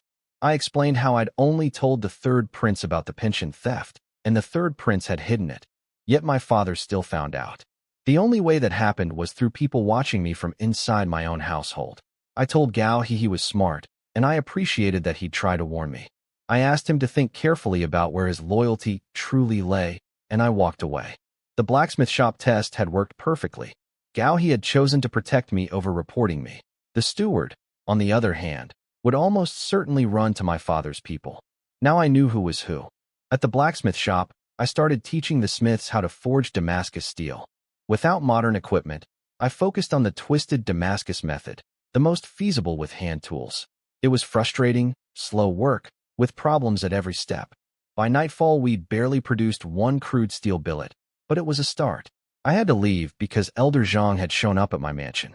The old scholar had been trying all day to replicate the calculations I'd done at court and couldn't figure out where he went wrong. He was so obsessed he hadn't eaten. I took him to my study, taught him multiplication tables and carrying digits, and within half an hour he was computing on his own. I just sat beside him correcting mistakes. Then my front door practically exploded. Shen Luoyan stormed in like a hurricane, kicked open the study door, and screamed at me. She'd heard about the rebellion rumors spreading through the city and then discovered I'd bought a blacksmith shop to forge weapons. She was convinced I was about to get the treason charge pinned on me for real, and this time the Shin family would be dragged down with me. Before I could respond, Elder Zhang calmly told her to watch her words. The emperor had publicly declared today that anyone besides himself who accused me of rebellion would get slapped by me with full imperial permission. The look on Shen Luoyan's face was priceless. Shen Luoyan stood there with her mouth open. Elder Zhang cheerfully confirmed everything. My father had given me personal permission to hit anyone who accused me of treason, and I'd already told my father about the blacksmith shop. She'd worked herself into a fury over nothing. She deflated immediately. I waved her off and went back to helping Zhang with his calculations. The old scholar spent the next hour working through the doubling sequence, with me correcting his mistakes along the way. When he finally reached day 30 and the number matched mine exactly, over 1 billion, he was stunned all over again, even though he'd known the answer beforehand. He bowed to me with genuine respect and said this numbering system should be taught across the entire empire. Shen Luoyan watched the whole thing in disbelief. The most respected scholar in the dynasty was taking lessons from me like a student. Over dinner, Zhang couldn't stop talking. He told everyone at the table the full story of what happened at court, how I'd exposed Banbu's trick, how my father beat 4 princes publicly, how I won 10,000 war horses. Du Guiyuan and his men crowded in to listen. By the end, Zhang had turned me into some kind of legendary hero. The old man should have been a storyteller instead of a minister. After dinner, I wrote up the Arabic numeral system and the multiplication table and gave them to Zhang to deliver to my father. No need for me to make the trip myself. Shen Luoyan was pale when she realized how close she'd come to disaster. If she'd actually reported my rebellion joke to the emperor, he would have assumed the Shin family was behind the smear campaign, and they'd all be dead. She looked at me with genuine fear for the first time, not of me, but of how easily I'd been playing a game she didn't even know existed. I reminded her she still owed me for that arm twisting. She had no comeback. Yizi quietly mentioned that Shun Lian's martial arts skills were better than anyone on my staff, including my blood code army fighters. That was her way of telling me not to push my future wife too far. Point taken. That night, Gao he came to me and confessed everything. He admitted he was my father's spy, confirmed the steward was too, and told me the steward had already reported the blacksmith shop purchase. That's why Gao he had tried to warn me earlier. He'd made his choice. I told him he hadn't disappointed me. From now on, he and Zhou would handle internal security and quietly watch for any other spies in the household. He understood perfectly. I finally had eyes I could trust inside my own home. Not having to attend court was bliss. I slept in, ate breakfast at my own pace, then spent the whole day at the blacksmith shop working on Damascus steel. Progress was painful. The twisted steel bars kept cracking during forging. I had to analyze every failure and adjust the process each time. I knew the theory from obsessively watching a forging competition show in my previous life, but doing it by hand without modern equipment was a completely different challenge. Then Gao he galloped in. My father was urgently summoning me to the palace. Great. I figured Banbu had pulled another stunt. But instead of the court hall, the eunuch led me deep into the imperial gardens. I spotted some white birds in a pond and immediately thought about making quill pens. My handwriting with a brush was embarrassing, and I desperately needed a better writing tool. I found my father in a pavilion with Elder Zhang, drinking tea. My father was holding the paper I'd written last night with the number system. Before anything else, he slammed it on the table and roared about how terrible my handwriting was. A prince who writes worse than a toddler. Was I not ashamed? I knew exactly what he was doing. Classic emperor technique. Attack first to put me off balance, then ask what he really wants while I'm eager to please. Textbook manipulation. Old fox. After Zhang smoothed things over, my father got to the real point. He wanted everything I knew about mathematics written down for nationwide adoption. I'd get credit for it. He had writing materials brought over immediately. I stared at the brush and dreaded the humiliation of writing more chicken scratch in front of the emperor. So I mentioned that I normally used a different kind of pen and asked if someone could pluck a few long feathers from those geese in the pond. The room went dead silent. Zhang stared at me with a twitching face. The servants buried their heads, trembling with suppressed laughter. My father looked like he was debating whether to slap me or kick me. I had no idea what was happening. It's just geese. What's the big deal? I backed off and reached for the brush, apologizing for wanting to pluck his pet geese. My father finally exploded. Those aren't geese, you idiot. They're snow geese. Rare birds presented as tribute from a foreign kingdom, snow geese. Not regular geese. Rare birds gifted from a foreign kingdom. I just asked the emperor to pluck his exotic tribute animals so I could make a pen. Elder Zhang burst out laughing. My father glared at me, but eventually ordered someone to pull a few feathers anyway. He told me to get outside more often. If I'd said this in front of the whole court, he'd have died of embarrassment. The quill worked beautifully. My writing improved immediately compared to the brush. Zhang got excited and told my father this kind of pen could make education affordable for poor families who couldn't buy proper brushes and ink stones.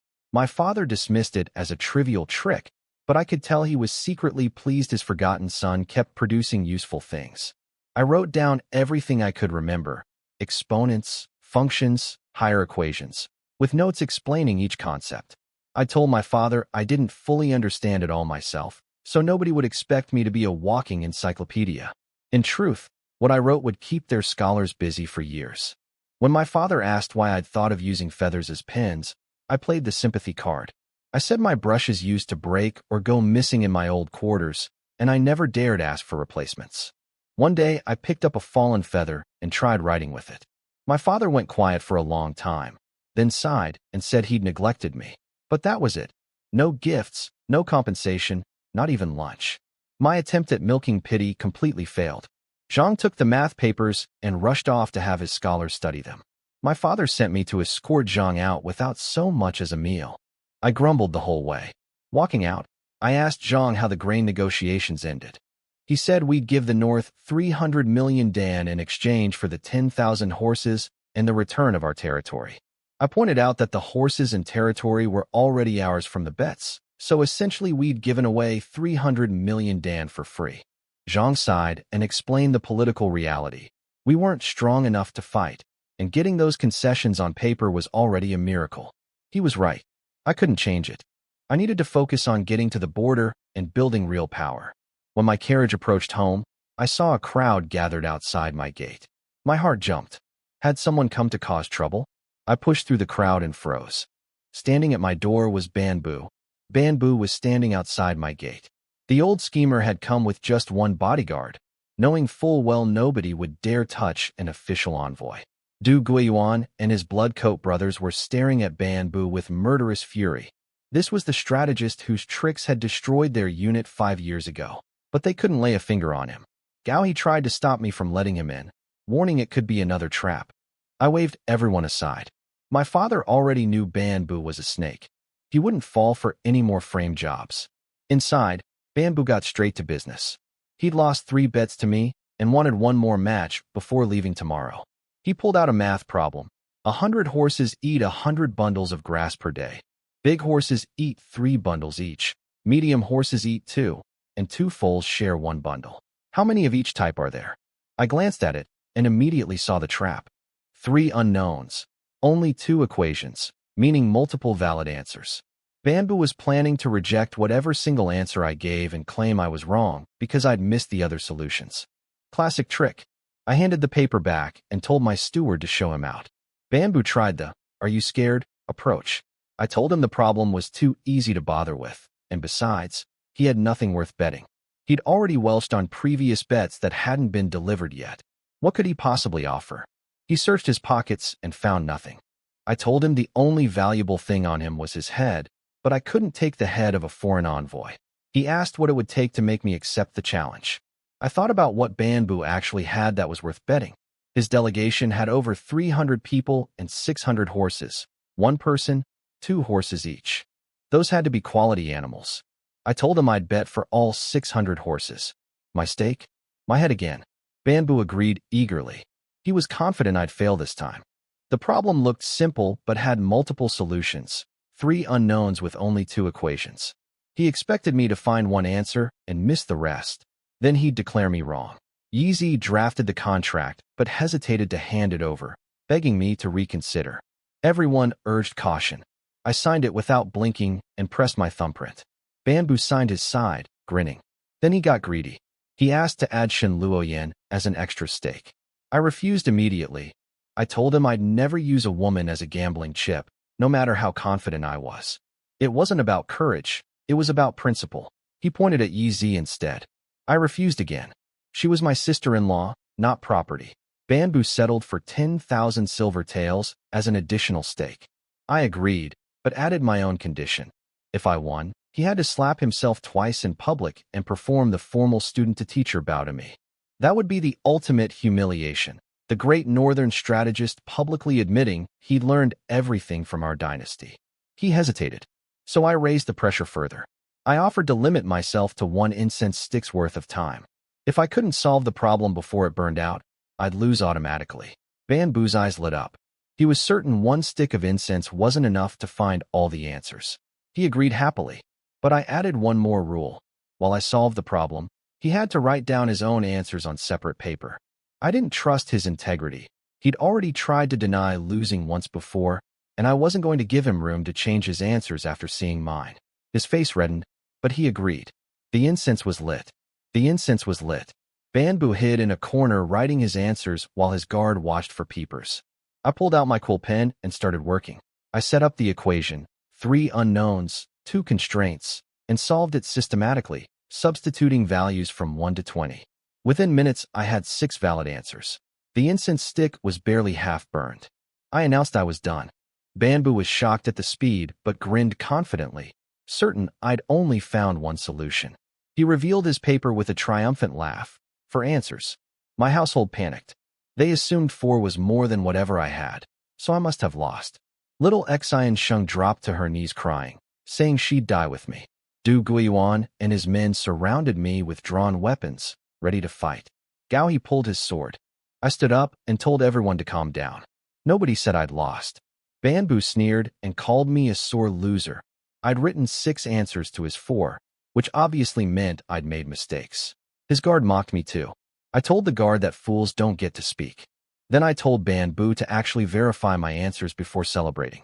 He'd made the problem himself, but apparently hadn't found all the solutions. He scoffed and started checking. He matched his 4 against mine, all present. Then he began calculating my 2 extra answers. His expression slowly changed. Sweat appeared on his forehead. The old strategist was realizing he'd brought a problem he hadn't fully solved himself, and I'd found answers he'd missed. Bamboo verified my 2 extra answers. Both correct. He slumped to the ground, muttering that it was impossible. He'd spent ages solving his own problem and found 4 answers. I found 6 in minutes. He hadn't even realized his own puzzle had more solutions than he thought. His guard tried to drag him away, threatening that anyone who stopped them would face northern cavalry. Du Guiyuan grabbed a sword with his one good arm and said anyone trying to leave without paying would answer to his blade first. Bamboo silenced his own guard. To his credit, the old man had real backbone under all that scheming.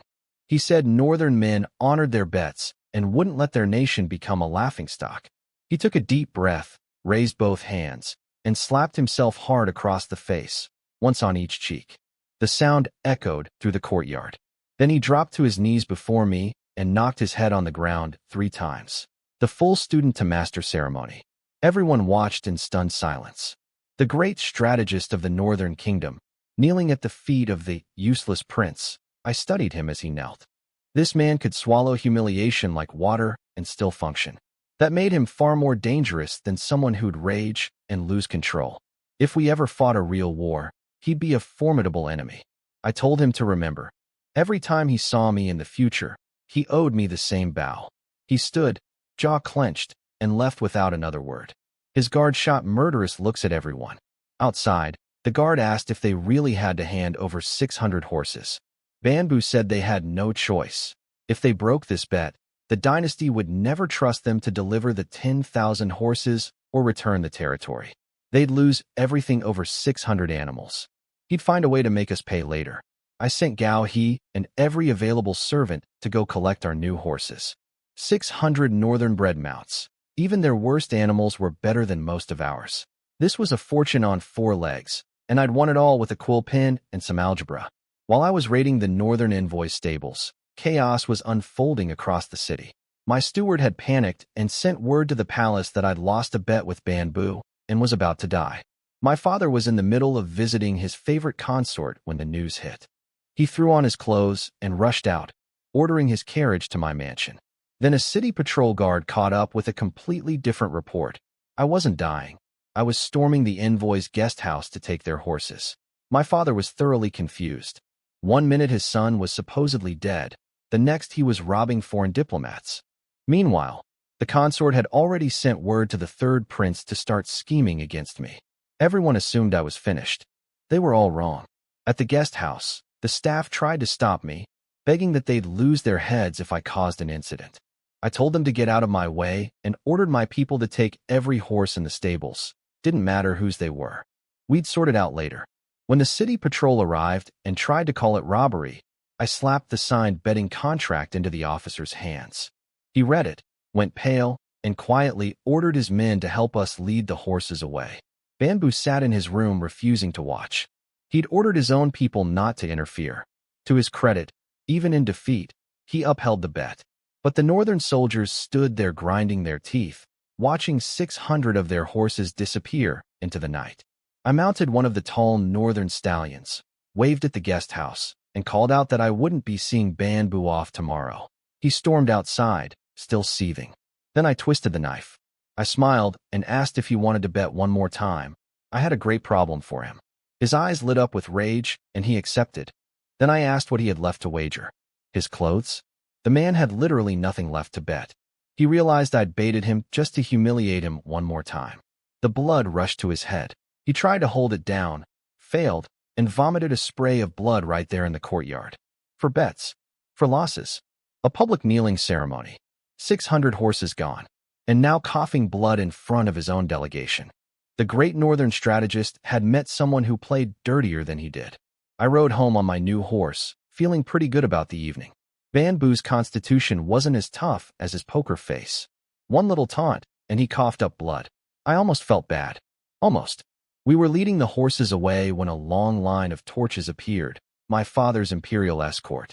Turns out my panicking steward had reported to the palace that I'd lost to Banbu and was about to die. My father abandoned his evening with the consort and rushed out in a fury. He stormed out of his carriage demanding to know what I was doing robbing the northern envoy. I handed him the betting contract. He read it, and his anger melted the instant he realized I'd won again. He sent his guards to inspect the horses. The commander confirmed they were all quality war horses. Then my father did what emperors do best. He stole my prize. He ordered the city patrol to deliver all the horses to the imperial cavalry. When I protested that I'd won them fair and square, he asked what I planned to do with 600 war horses. Build a private army to rebel? I couldn't argue with that logic without sounding treasonous. I tried saying I wanted to sell them for wedding money. He exploded. Selling war horses was illegal for a prince. Every angle I tried, he blocked with perfectly reasonable objections. The man was robbing me in broad moonlight with airtight legal reasoning. He, generously, let me keep 20 horses out of 600. 20. Then he invited himself to my mansion for the evening, saying he'd stay the night to hear about the bet. When I asked if he wasn't going back to the palace, his face twisted into something terrifying, and he snarled, "Don't you dare mention the palace to me." I had no idea what that was about. But clearly something had gone very wrong in his evening plans before my steward's false alarm dragged him out.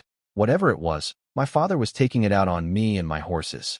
Meanwhile, though I didn't know it yet, the third prince had received word from his mother that I was supposedly dead. He'd rushed to Duke Su's mansion, celebrating. They planned for him to arrive at my house first, shed fake tears over my corpse, and win my father's approval for being such a caring brother. They were in for quite a surprise. My father was in a fantastic mood after confiscating my horses. On the way to my mansion, he heard that I'd made Banbu cough up blood and got even happier. He said I'd avenged his own humiliation from 5 years ago. He spent the whole ride trying to figure out what to reward me with. My contributions kept piling up, and he was running out of ideas. Official positions were off the table since he'd just exempted me from court. More gold felt inadequate for someone who'd recovered lost territory.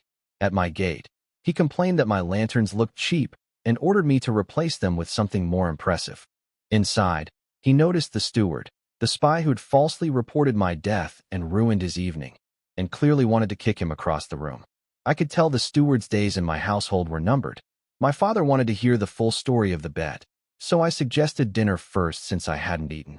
While the food was being prepared, he went to the front courtyard to speak privately with Du Guiyuan and his 2 men. I worried he might try to poach them, but when they came back, he'd simply promised to investigate the stolen pensions and told them to stay in my service. I exhaled with relief. Then the third prince arrived. He'd received his mother's message that I was dead and rushed over with fake tears ready. He saw servants changing the lanterns outside, which my father had ordered for decoration, and assumed they were hanging funeral wights. He burst through the front gate wailing, "Father, my deepest condolences." He thought my father was punishing my staff for failing to protect me. He thought Du Guiyuan's men were kneeling in shame. Everything he saw confirmed what he wanted to believe. He came stumbling in with crocodile tears streaming down his face, crying out for my father to stay strong in his grief. I wasn't dead. I was standing about 30 feet away, watching my brother mourn me with the worst acting I'd ever seen. The third prince came stumbling in, squeezing out fake tears, wailing for my father to stay strong and not grieve too much over my death. My father stared at him in complete disbelief. Mu Shun frantically tried to signal him to stop, but the idiot was too focused on his performance to notice. Then I walked out of the house. The third prince's voice died in his throat. He stared at me like he was seeing a ghost. The realization hit him. I was alive. The lanterns were being changed for decoration, and Du Guiyuan's men had been kneeling for a completely unrelated conversation. He'd just performed an elaborate mourning scene for a living person in front of the emperor. My father slapped him across the face so hard he saw stars. Then he roared, "Do you want your brother dead that badly?" The third prince, still not understanding, kept babbling about how death couldn't be reversed and my father should take care of his health. My father screamed back, "Your brother has risen from the dead. Should I call a priest to perform an exorcism?" I stood there biting the inside of my cheek, trying not to laugh. My father ordered the third prince to go kneel at the ancestral temple. Day and night this time, not just daytime. The third prince limped away, probably cursing Duke Su for the advice that led him here. Inside, my father was still fuming. He grabbed a wine jug and drank straight from it, then smashed it on the floor. Mu Shun tried to smooth things over by suggesting the third prince had simply heard wrong and came out of genuine concern. I made a mental note. Mu Shun defending the third prince was suspicious.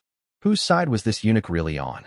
My father turned on the steward, the one who'd sent the false death report. He ordered 30 lashes and permanent removal from my household. I pretended to plead for mercy, but backed off the moment my father glared at me. Inside, I was celebrating. My father had just removed his own spy from my house, without me lifting a finger. After calming down, my father asked me to explain the whole bet with Banbu. I showed him the calculations and answers. He couldn't follow the math, but verified the solutions were correct. When I told him about Banbu slapping himself, kneeling before me in a student's bow, and then coughing blood from my final taunt, my father laughed harder than I'd ever seen him laugh. Then he asked what reward I wanted. That actually stumped me. What I really wanted was military authority, but I couldn't say that. Anything else felt pointless. For once, I genuinely didn't know what to ask for. I tossed the question back to my father, saying I hadn't expected any reward. He thought for a long time, then said something that hit me like a thunderbolt. He was granting me the right to privately recruit a personal guard force. Private soldiers. That was a privilege reserved for crown princes and kings. My heart raced, but alarm bells went off immediately. Was this a test? Was he trying to see if I'd grabbed too eagerly at military power? I shook my head and stammered that I couldn't possibly accept, that I didn't know anything about training soldiers. My father cut me off. You're just afraid people will say you're rebelling, right? He limited it to one company, 500 men. He said if I could overthrow the dynasty with 500 soldiers, he'd happily hand me the throne. He assigned Du Guiyuan and his 2 men to train. The unit ordered weapons and armor from the Ministry of Works and warned me, recruit even one man over 500, and he'd forget he was my father. As he left, he said through the carriage curtain, I'm not afraid of you rebelling. I know you can't. Figure out my real intention yourself. I watched his carriage disappear. Then the truth sank in and my stomach dropped. This wasn't generosity. This was my father's way of keeping me in the capital. Why would he give me a private guard if he still planned to send me north, where I'd already have 3,000 soldiers? 500 men in the capital was a consolation prize. It meant he was reconsidering sending me to the border at all. I'd performed too well. My achievements made him want to keep me close instead of letting me go where I actually needed to be. Yeezy came to congratulate me and found me miserable. I explained, 500 guards in the capital were worthless compared to 3,000 troops at the border and the freedom to build real power. She understood immediately and went quiet. I told her to start looking for a location nearby to house and train the soldiers. But my mind was already racing ahead to a bigger problem. I needed a plan to make my father send me north despite wanting to keep me. It was time to pull out the big moves. The next day, my father announced my private guard privilege at court. As expected, almost everyone objected. Private soldiers were only for crown princes and kings. My father overruled them all. The consort panicked and ran to Duke Su, worried my father was positioning me for the throne. But Duke Su laughed it off. He recognized what I'd already figured out. This was my father's way of keeping me in the capital. If he planned to send me north, why give me guards here? Duke Su was actually happy. With me stuck in the capital, they'd have plenty of time to deal with me later. I went to the military warehouse to collect weapons and armor. They'd prepared 500 sets of scale armor. Heavy iron plates over leather, 30+ pounds per suit, the same type the Imperial Guard wore. I told them to swap it all for light leather armor instead. Du Guiyuan and his men stared at me like I'd lost my mind. The warehouse officer was delighted.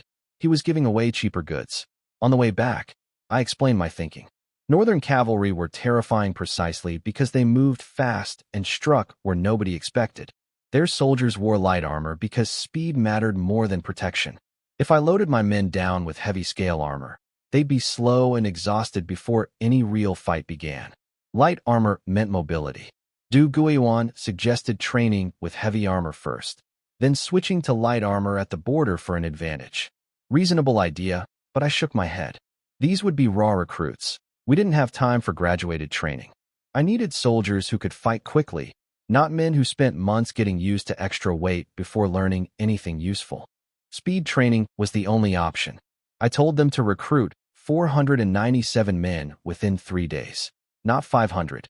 The 3 of them counted toward the total. I wasn't giving anyone a reason to accuse me of exceeding my quota by even a single soldier. My father heard I'd chosen leather over iron and sighed. He assumed I was being timid, too scared of treason accusations to accept proper equipment. He had no idea I was thinking about cavalry tactics on the northern plains, not palace politics. Let him misread me. That was safer than him understanding my real plans. The northern envoy left, and my wedding was approaching fast. I put Yi in charge as temporary steward. With the old spy gone, she could manage the household and keep searching for any remaining informants. Recruiting soldiers went to Du Guiyuan's team. I deliberately showed zero interest in the military side. The less enthusiasm I displayed, the less my father would worry. For 2 solid days, I lived at the blacksmith shop. We'd been failing over and over trying to forge Damascus steel. The twisted bars kept cracking during every attempt. But finally, on what felt like our 100th try, we successfully forged a spearhead without a single crack. When the quenching was done and we confirmed it was perfect, the whole shop erupted in cheers. I had them polish and sharpen it, then soaked it in vinegar to bring out the signature wavy pattern of Damascus steel. The smiths had never seen anything like it. They called it patterned steel and couldn't stop staring. The process was solved. Once we could scale production, our soldiers would carry weapons that could snap enemy blades in half. Shen Luoyin showed up at the shop looking for me. She'd gone to my mansion first and heard I'd been blacksmithing for days. She found me covered in soot and sweat, looking like a beggar. She mocked me for neglecting both the wedding preparations and the soldier recruitment in favor of banging metal. Then she spotted the spearhead in Gaohi's hands. Her eyes went wide. She grabbed it and ran her fingers over the Damascus pattern like she was caressing a lover. This woman loved weapons more than people. She called it beautiful, but then smirked and said it was probably like me. Pretty on the outside, useless on the inside. A decorative pillow. That annoyed me. I had the spearhead clamped down and told Gao he to strike it full force with his sword. His blade snapped clean in half. The spearhead had barely a scratch. I looked at Shen Luoyin and said, not just good looking. Very hard too. Shen Luoyin felt something was off about what I said, but couldn't figure out what. She was too distracted by the spearhead anyway. Before I could blink, she'd snatched it and announced it was hers now. I asked if she even knew how to use a spear. She scoffed. Her father was famous for the Shun family spear technique, and she'd been swinging his 40-pound war spear since she was 13. This woman was genuinely strong, not just tough-talking. I promised to have the smiths forge her a complete spear made entirely of Damascus steel. Gaohi and Zhoumi both wanted new weapons too, so I ordered blades for everyone. My people needed the best equipment I could give them. Back at the mansion, the Imperial Household Agency was busy decorating for the wedding. Yizi was handling everything smoothly as temporary steward. Recruitment was going well too. Du Guiyuan had so many applicants that he was being picky, which was a good problem. Nobody believed I was actually going to fight, so joining my guard seemed like easy money with zero risk. Perfect, let them think that. Yizi found a location for the training camp, an abandoned quarry at Kadir Mountain, about 20 miles south. It had old buildings that could be converted to barracks and enough open ground for drills and cavalry training. Not ideal distance from my mansion, but workable. I need to get my father's approval since it was government property. Then I learned something I hadn't known. Tomorrow was the anniversary of Shun Luoyin's father and brother's deaths, but not the date. They actually fell in battle.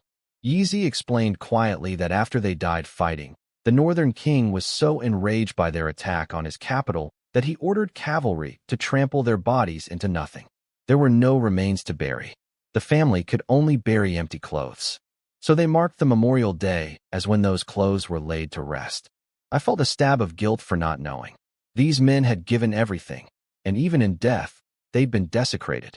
I told them I'd come to the memorial tomorrow. Shen Luoyin looked surprised. We weren't married yet, so I had no obligation. But they were going to be my family, and their enemies were going to be my enemies. The least I could do was stand at their graves.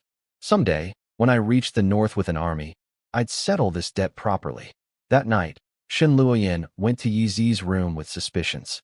She'd noticed something was off between me and her sister-in-law. Yizi followed my instructions too readily, more like a loyal subordinate than a temporary helper. Yizi deflected skillfully, teasing Shen Luoyin about being jealous. Shen Luoyin nearly hit the ceiling denying it. Yizi steered the conversation toward me being a decent husband. No arrogance, no cruelty, actually thoughtful. Shen Luoyin wasn't buying it. She admitted she'd stopped calling me useless since the whole city was celebrating my victories over Bamboo, but she still considered me a weakling. The only thing she respected was the Damascus steel. Then Shen Luoyin innocently repeated everything I'd said at the blacksmith shop, including my comment about my spear being not just good-looking, but very hard. Yizi's face turned bright red. She asked if Lady Shun had given her daughter the pre-wedding talk about intimacy between men and women yet. Shen Luoyin had no idea what she meant. After Yizi whispered certain explanations, I can only imagine what happened.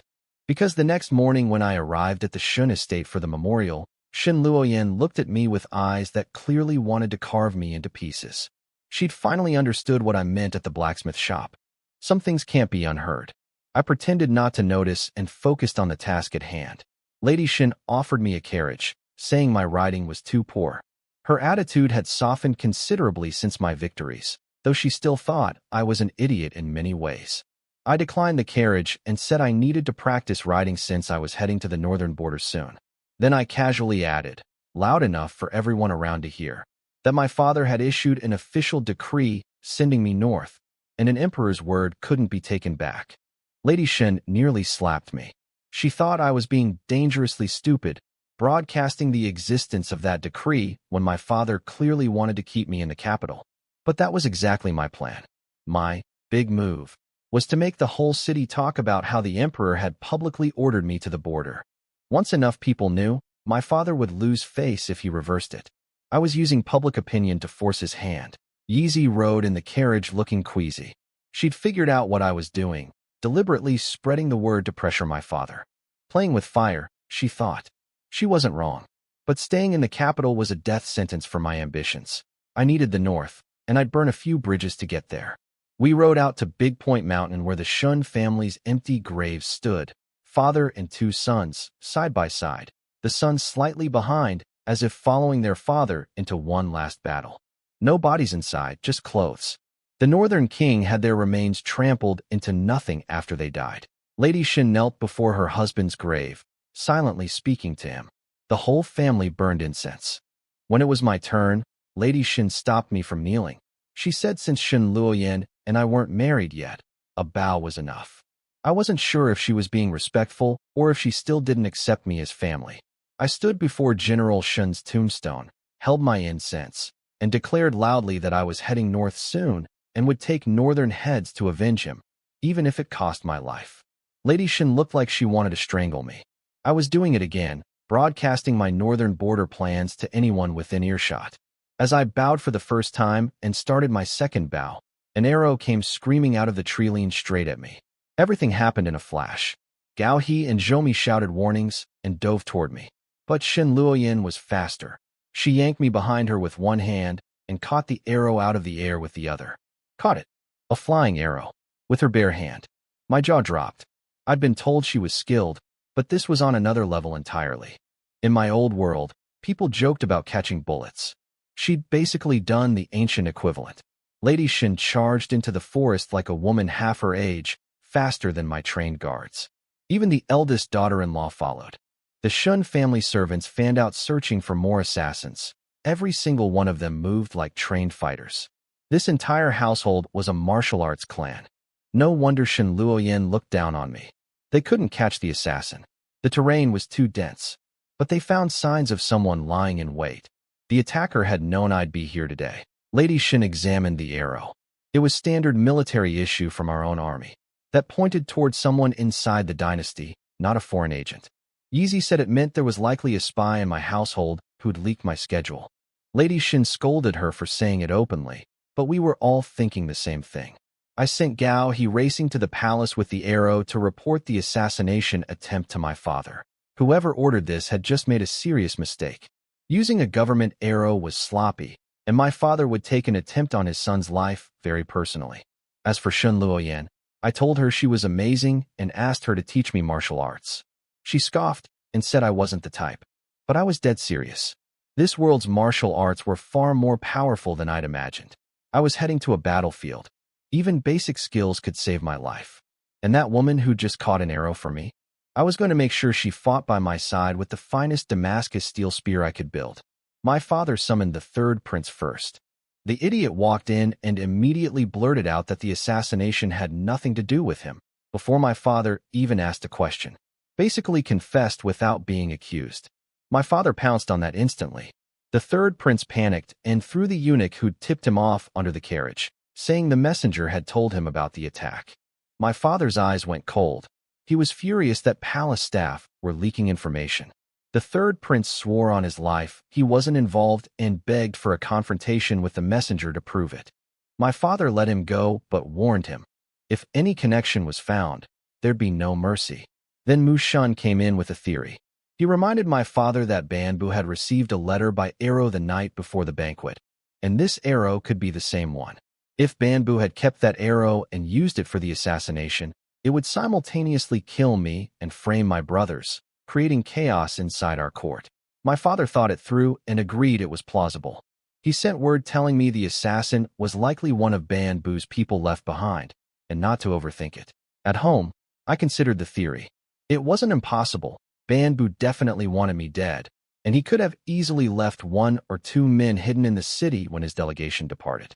But whether it was Banbu or the third prince, I'd use this incident to my advantage. I ordered Yizi to conduct a thorough security sweep of the entire household. Anyone suspicious would be replaced. The assassination attempt gave me the perfect excuse to clean house openly. Shin Luoyan glared at me and complained I was bossing her sister-in-law around too comfortably. Then she declared herself my life-saving benefactor after catching that arrow. I offered to repay her with the Damascus steel spear I'd promised. Her eyes suddenly blazed with fury and she snapped. "Don't ever mention that thing to me again." I was completely confused. Yesterday, she couldn't stop talking about wanting a spear. Now it was a dirty word? Then it clicked. My comment at the blacksmith shop about my spear being good-looking and very hard. Yizi must have explained the double meaning to her last night.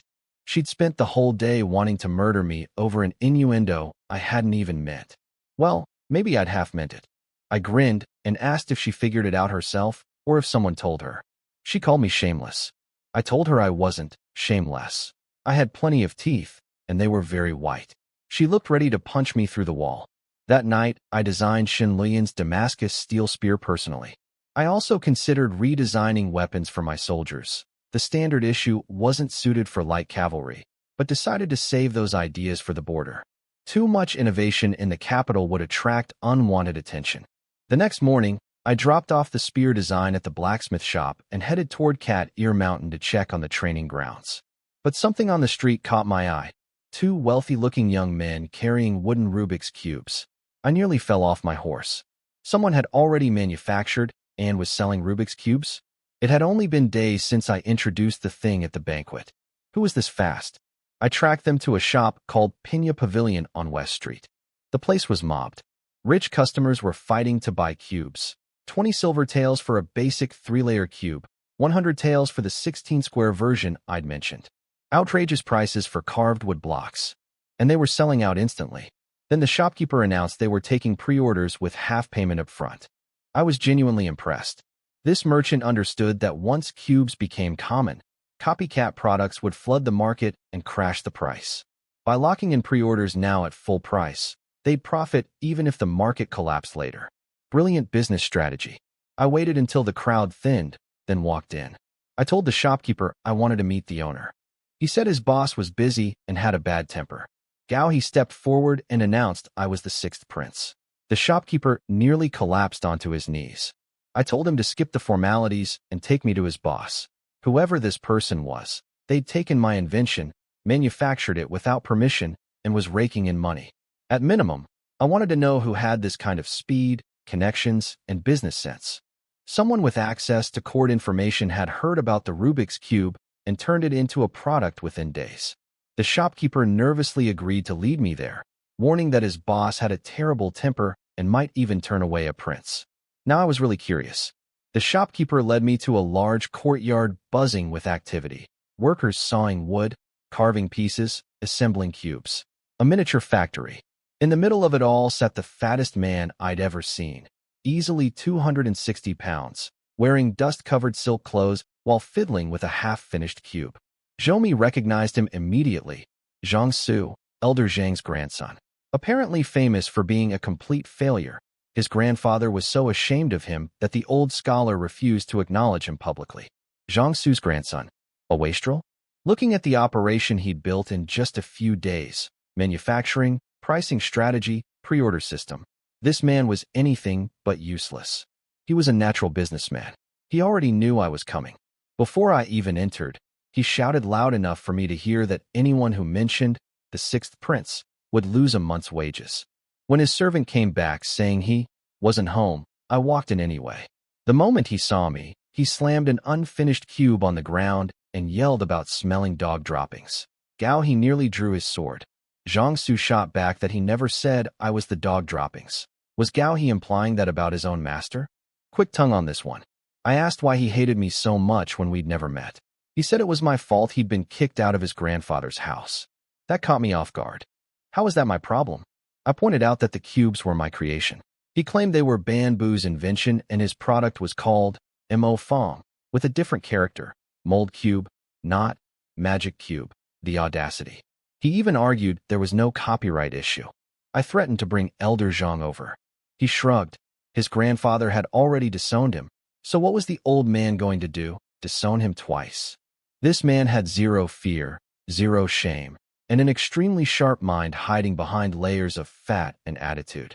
I was starting to like him, but first I needed to find out what I'd supposedly done to ruin his life. Jiangsu finally told me why he hated me. Turns out, for years he'd used me as his shield whenever Elder Zhang scolded him. He'd say, "Even the sixth prince is useless, and he's royalty. So what's the big deal about me?" His grandfather couldn't argue with that. Then I went and became a national hero overnight. Suddenly Elder Zhang had ammunition. Even that worthless sixth prince managed to make the emperor proud. "What's your excuse?" The old man said it every single day until Jiangsu snapped back, and Elder Zhang exploded and kicked him out of the family. So in Jiangsu's mind, my success directly caused his exile. I couldn't help laughing. The man had a point, in the most absurd way possible. I grabbed a 4-layer cube from his stock. He screamed about me stealing his property, and I cheerfully told him I was openly robbing him, and he could file a complaint if he wanted. Then I walked around his courtyard, solving the cube as we talked. Finished it in about 5 minutes. His eyes went wide, though he covered it with bluster about, "Practice makes perfect." I studied him as we walked. His family was full of scholars and officials, but he had zero interest in books. Everyone called him a failure. But what I saw was completely different. A man who'd identified a market opportunity, built a manufacturing operation, designed a pricing strategy, and created a pre-order system, all within days. That wasn't stupidity. That was genius in the wrong family. I told him straight. He wasn't useless. He was brilliant, just not at the things his grandfather valued. His real talent was business. I said I believed he could become the richest merchant in the entire empire. He froze. Then his eyes filled with tears. He grabbed my hands and started crying, blubbering that I was the first person in his life to ever say he had talent. He called me his soulmate, his one true understanding friend. It was a lot. A 260-pound man sobbing and clutching my hands in a dusty courtyard full of half-finished wooden cubes. But under all that emotion, I could see the fire igniting. He'd been beaten down his whole life, told he was worthless. One person believing in him was all it took. I'd found my future financier. My words completely flipped Jiangsu's attitude. The man who'd been cursing my name 10 minutes ago was now dragging me to the most expensive restaurant in the capital, calling me his soulmate and pouring his heart out over wine. His story was genuinely sad beneath the bluster. Growing up as the grandson of the empire's most respected scholar, surrounded by literary geniuses, and being terrible at the one thing his family valued, that had crushed him. Every accomplishment was dismissed as trivial tricks. Every failure was amplified. No wonder he'd turned bitter. He told me he avoided this part of town around the 15th of each month because the famous brothel nearby, Chuanfang Court, held poetry competitions. Whenever good poems came out of those events, his grandfather would hear about them and rage at Jiangsu for being less cultured than prostitutes' customers. I told him to stop hiding. Walk in there with 10,000 taels, order a dozen girls, and lounge like a king while those poetry scribbling geniuses watched in envy. Money talks louder than verse. His eyes went wide like I'd revealed the secrets of the universe. Then I steered toward business. I told him my ancient book contained many more inventions that could be manufactured and sold for enormous profit. He understood immediately. Before I even proposed a partnership, he suggested splitting the earnings 50-50. This man's business instincts were razor sharp. While we were talking, the fourth prince walked in. He spotted me dining with Jiangsu, the capital's two most famous failures, sharing a table, and couldn't resist a snide comment about birds of a feather. I smiled and asked how his injuries were healing from when our father beat him. His face went dark. He threatened to show me some concern, too. I kept my innocent face and said I was genuinely worried about him.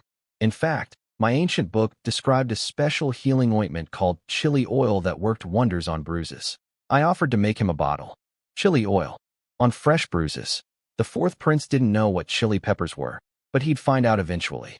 Gao was struggling to keep a straight face behind me. The fourth prince didn't know what chili oil was, so my joke flew over his head. He threatened me instead, warning that my father's favor wouldn't last forever. I put on my saddest face and said I just wanted to memorize his face before I left for the north, so I could think of him fondly if I died on the battlefield. I deliberately used, "cherish your visage," a phrase normally reserved for dead people. He was thoroughly creeped out.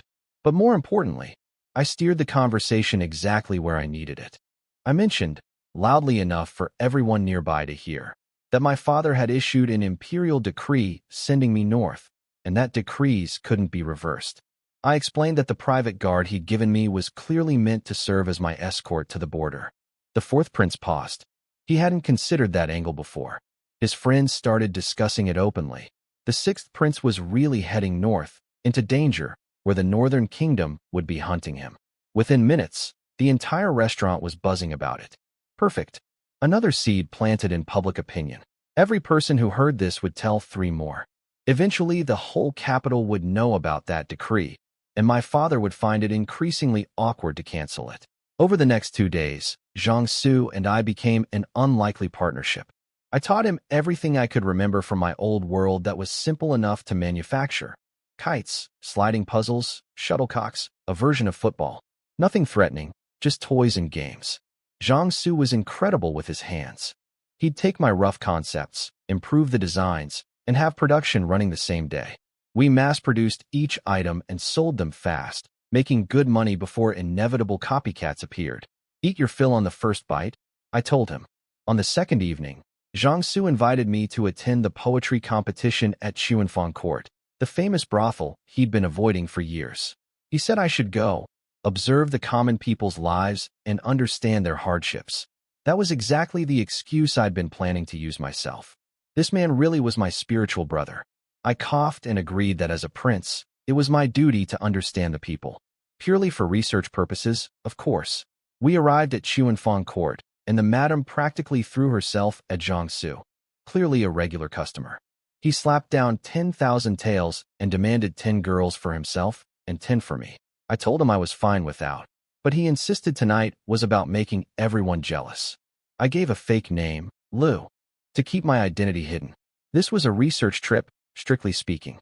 The madam set us up on the second-floor balcony with the most visible seats in the house, 2 oversized lounging chairs, and a swarm of beautiful women serving wine and fruit directly to our mouths. I have to admit, I loved ancient China in that moment. Below us, scholars and poets filed in for the competition. They all noticed us immediately. 2 men being pampered like emperors while they'd come to compete for 1,000 taels and 1 night with the house star. The jealousy was palpable. Some threw contemptuous looks. Others recognized Jiangsu and started mocking him, calling him the shame of the Zhang family, unfit to attend a poetry event. Jiangsu was in his element. He lounged back, waved at a girl, and announced loudly, "Go see which dogs are barking down there, and toss them a plate of meat to shut them up." The crowd below nearly rioted with rage, which only made him laugh harder. I told him to keep it down before someone came up and beat us. He didn't care. He was living his best life. Jiangsu explained how the competition worked. The house's top courtesan, a woman called Miaoyin, set the topic, and everyone wrote poems. She judged the winner, who received 1,000 taels and became her companion for the night. Miaoyin was famous across the capital, beautiful, talented in music, chess, painting, and poetry, and she never sold her body, only her art. Men competed fiercely just for her attention. Then the room went quiet. A clear, beautiful melody floated through the hall. When it ended, a woman in a purple veil walked gracefully onto the stage below. The poetry competition was about to begin, and the most celebrated woman in the capital was standing right beneath us. Jiangsu nearly jumped out of his chair when Miaoyin appeared. He was completely starstruck.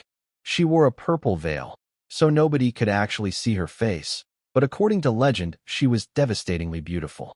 I suspected she was mostly a product of brilliant self-marketing, but her voice was genuinely intoxicating. Every word dripped like honey. She announced the topic. Since the 6th prince was heading to the northern border soon, everyone should write a poem about going to war. My own story had become the poetry prompt. The rumor campaign was working even faster than I'd expected. A parade of talented scholars stood up one by one to recite their poems. They were all terrible. Forced rhymes, empty phrases, zero feeling. The crowd booed and laughed after each one. I leaned over to Zhang Su and whispered, "Did he want to become Miaoyin's companion tonight?" His eyes lit up. Of course he did. I whispered a poem into his ear, one I attributed to Yi Zi to cover my tracks. It was actually a famous war poem from my old world. Zhang Su's face went bright with excitement, then blank. He'd already forgotten the words. I had to repeat them. This man truly had zero capacity for memorizing literature. After another dozen mediocre poems, Zhang Su couldn't take it anymore. He stood up on the balcony and bellowed at the crowd below. "You call that poetry? Get out and stop embarrassing yourselves." The scholars erupted in outrage. Wang Xian mocked him, said a man disowned by the greatest literary figure in the empire had no right to speak. Meng Guangbai suggested they'd count it as a victory if Zhang Su could string together a single grammatically correct sentence. Zhang Su puffed out his chest and started reciting. "A fine stallion bearing a jade saddle white, the battle done. The moonlit field grows cold. The drums upon the city walls. The drums upon." He froze. He'd forgotten again. He looked at me with desperate eyes. I hissed the next lines under my breath. He cupped his ear and asked me to speak louder. Louder?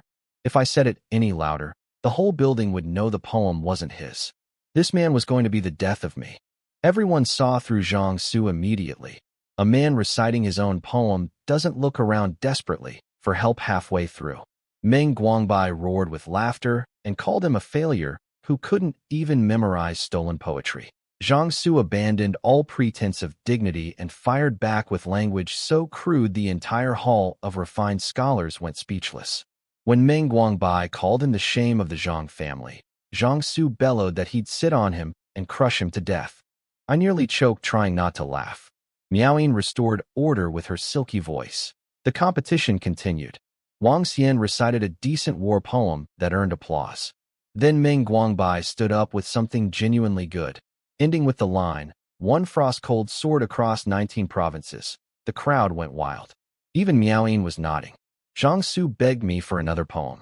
I still had two in my head, but his memory was hopeless. He'd forget them before reaching the stage. I realized I'd have to do this myself. I stood up, swaying like a drunk. I'd been drinking steadily and played it up further. I looked down at Meng Guangbai and called his poem a trivial trick unfit for this stage. The whole room erupted.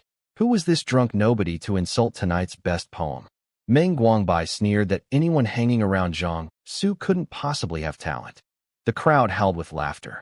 I told Meng Guangbai his father had some real ability, but he himself was like a half-empty jar. Lots of noise, no substance. Zhang Su was panicking beside me, certain I was too drunk to remember anything. I ignored him. I picked up a grape, popped it in my mouth, then raised a cup of wine and drained it in one swallow. I let the cup fall from my fingers. Then, slurring just enough to sound drunk but clear enough for every word to land, I recited, "Fine grape wine in a luminous jade cup. Drink up, the cavalry pipes urge you to ride. If I lie drunk on the battlefield, don't laugh. Since ancient times, how many soldiers ever came home?" The room went completely silent after my poem. People closed their eyes to savor the words. Drunk on the battlefield, don't laugh at me. Since ancient times, how many soldiers came home? It wasn't about bravery or glory like the others' poems. It was about accepting death with a smile and a cup of wine. Most people agreed it was superior to everything before it. Miaoyin looked up at me with genuine interest and asked my name. Zhang Su jumped in and gave my fake name. She asked me to finish the poem Zhang Su had botched earlier. I recited it perfectly this time, war drums still shaking the city walls, the golden blade in its sheath still wet with blood. Meng Guangbai, refusing to accept defeat, challenged me to produce another poem on the spot. The crowd agreed. Surely I was just drunk and boasting about being able to produce poems at will. So I gave them a third. Long clouds darken the snow mountains by the blue sea. A lonely fortress gazes toward the northern pass. Through 100 battles in yellow sand the golden armor wears thin, but we won't return until the enemy is destroyed. Dead silence. Then the room exploded. 3 masterpiece-level poems in minutes, while visibly drunk. Meng Guangbai's face turned purple. But I wasn't done. I was here to accomplish something bigger than winning a poetry contest. I launched into a passionate, slurred speech. What was the point of writing war poems in a brothel? Real men should drop their brushes and pick up swords. The sixth prince was a royal who was willingly heading to the most dangerous border in the empire. What were they doing? The scholars hung their heads in shame. Zhang Su watched me in awe, silently admiring how shamelessly I was praising myself while pretending to be someone else. Meng Guangbai pushed back, arguing the emperor would never actually send me, the sixth prince, to the border. Others agreed. It was probably just for show, a quick trip to earn some easy military credit. That was exactly the debate I wanted. I exploded with righteous fury. The emperor had issued an imperial decree. Was that a joke? The emperor himself had led armies into battle 5 years ago. Was that just for show too? Then I delivered the knockout line, my voice booming across the hall. The emperor guards the nation's gates. The sovereign dies defending the kingdom. My words echoed through the hall. The emperor guards the nation's gates. The sovereign dies defending the kingdom. Nobody had heard that phrase before. I kept going, riding the momentum. The sixth prince was going north to fight in his father's place. He might be weak and talentless, but he wasn't afraid to die. All men must die. Some deaths weigh heavy as mountains, others light as feathers. If the prince's death could wake up the empire's men and light a fire in their blood, then his death meant something. I was performing the speech of my life, and I was pretending to be drunk while doing it. One young scholar stood up, bowed to everyone, and said my words had woken him from a dream. He left immediately. Another declared he'd enlist in the army tomorrow. Then more people started leaving, inspired or shamed into action. The poetry competition emptied out. Gao He and Zhou pulled me downstairs, playing along with my drunk act. As we left, I kept reciting poems at the top of my lungs. A fourth one about dying for your country without looking back. The remaining scholars looked ready to commit murder. For masterpiece poems in one evening from a drunk nobody was more than their pride could handle. Back home, I dropped the act completely. Not a trace of drunkenness. I called Yi Zi in and told her all the poems were now officially hers. She was horrified. She hadn't written a single word and was now the capital's secret literary genius. She demanded to know what would happen when someone asked her to compose on the spot. I told her not to worry. I'd write her a stockpile. I sat down with my quill and produced over 10 poems in rapid succession, barely pausing between them. All war poems, all brilliant, or rather, all stolen from the greatest poets of my old world with minor adjustments. Yeezy watched in stunned silence as poem after poem appeared on the page. She said if I never reached the border, I could become the greatest writer of the age. I told her I'd rather be the lowest soldier than the finest scholar. Military power was everything. Poetry was just a tool. I handed her the pages and told her to memorize them, then burn the originals before dawn. Tonight's performance would spread across the capital by morning. 3 war poems about a prince heading north to die, recited by a mysterious drunk at the most famous venue in the city. Combined with everything else I'd seeded, public pressure on my father would become impossible to ignore. The big move was in motion. By the next morning, the entire capital was buzzing. My 4 poems and the passionate speech about the sixth prince heading north to die for his country spread through every street and alley. People praised the emperor's wisdom and my courage. The mysterious Mr. Liu became an overnight legend. My father was absolutely furious. He ordered a manhunt for the troublemaker who'd given that speech, because now, with the whole city celebrating his decision to send me north, he couldn't reverse course without looking like a coward. The drunk poet had trapped him perfectly. Elder Zhang came rushing in to confess his sins. He'd discovered his disowned grandson Zhang Su had been hanging around with me, teaching me frivolous tricks, and, worst of all, dragging me to a brothel. He was mortified. My father waved it off as nothing serious, more amused than angry. Then Mu Shun ran in with fresh intelligence. The mystery poet from last night appeared to be connected to Zhang Su. Elder Zhang, completely oblivious to why my father was really angry, helpfully clarified everything. He said, "Oh, that poet was the sixth prince. His poems were actually copied from his sister-in-law Yizi. He did make quite a speech defending your majesty's honor, though. Filial piety, at its finest." My father's face went through several shades of purple. The man he'd been hunting all morning, the one he wanted to drag into the palace and slap across the face, was me. His own son had orchestrated the entire public relations campaign that was now forcing his hand. He screamed for Mu Shun to summon me, then stopped himself. He thought for a long moment, visibly forcing himself to calm down. Then he gave a different order. Tomorrow, the entire royal family would go hunting at the southern gardens. All princes must attend, and I was specifically required to bring Shun Luoyin and Yi Zi.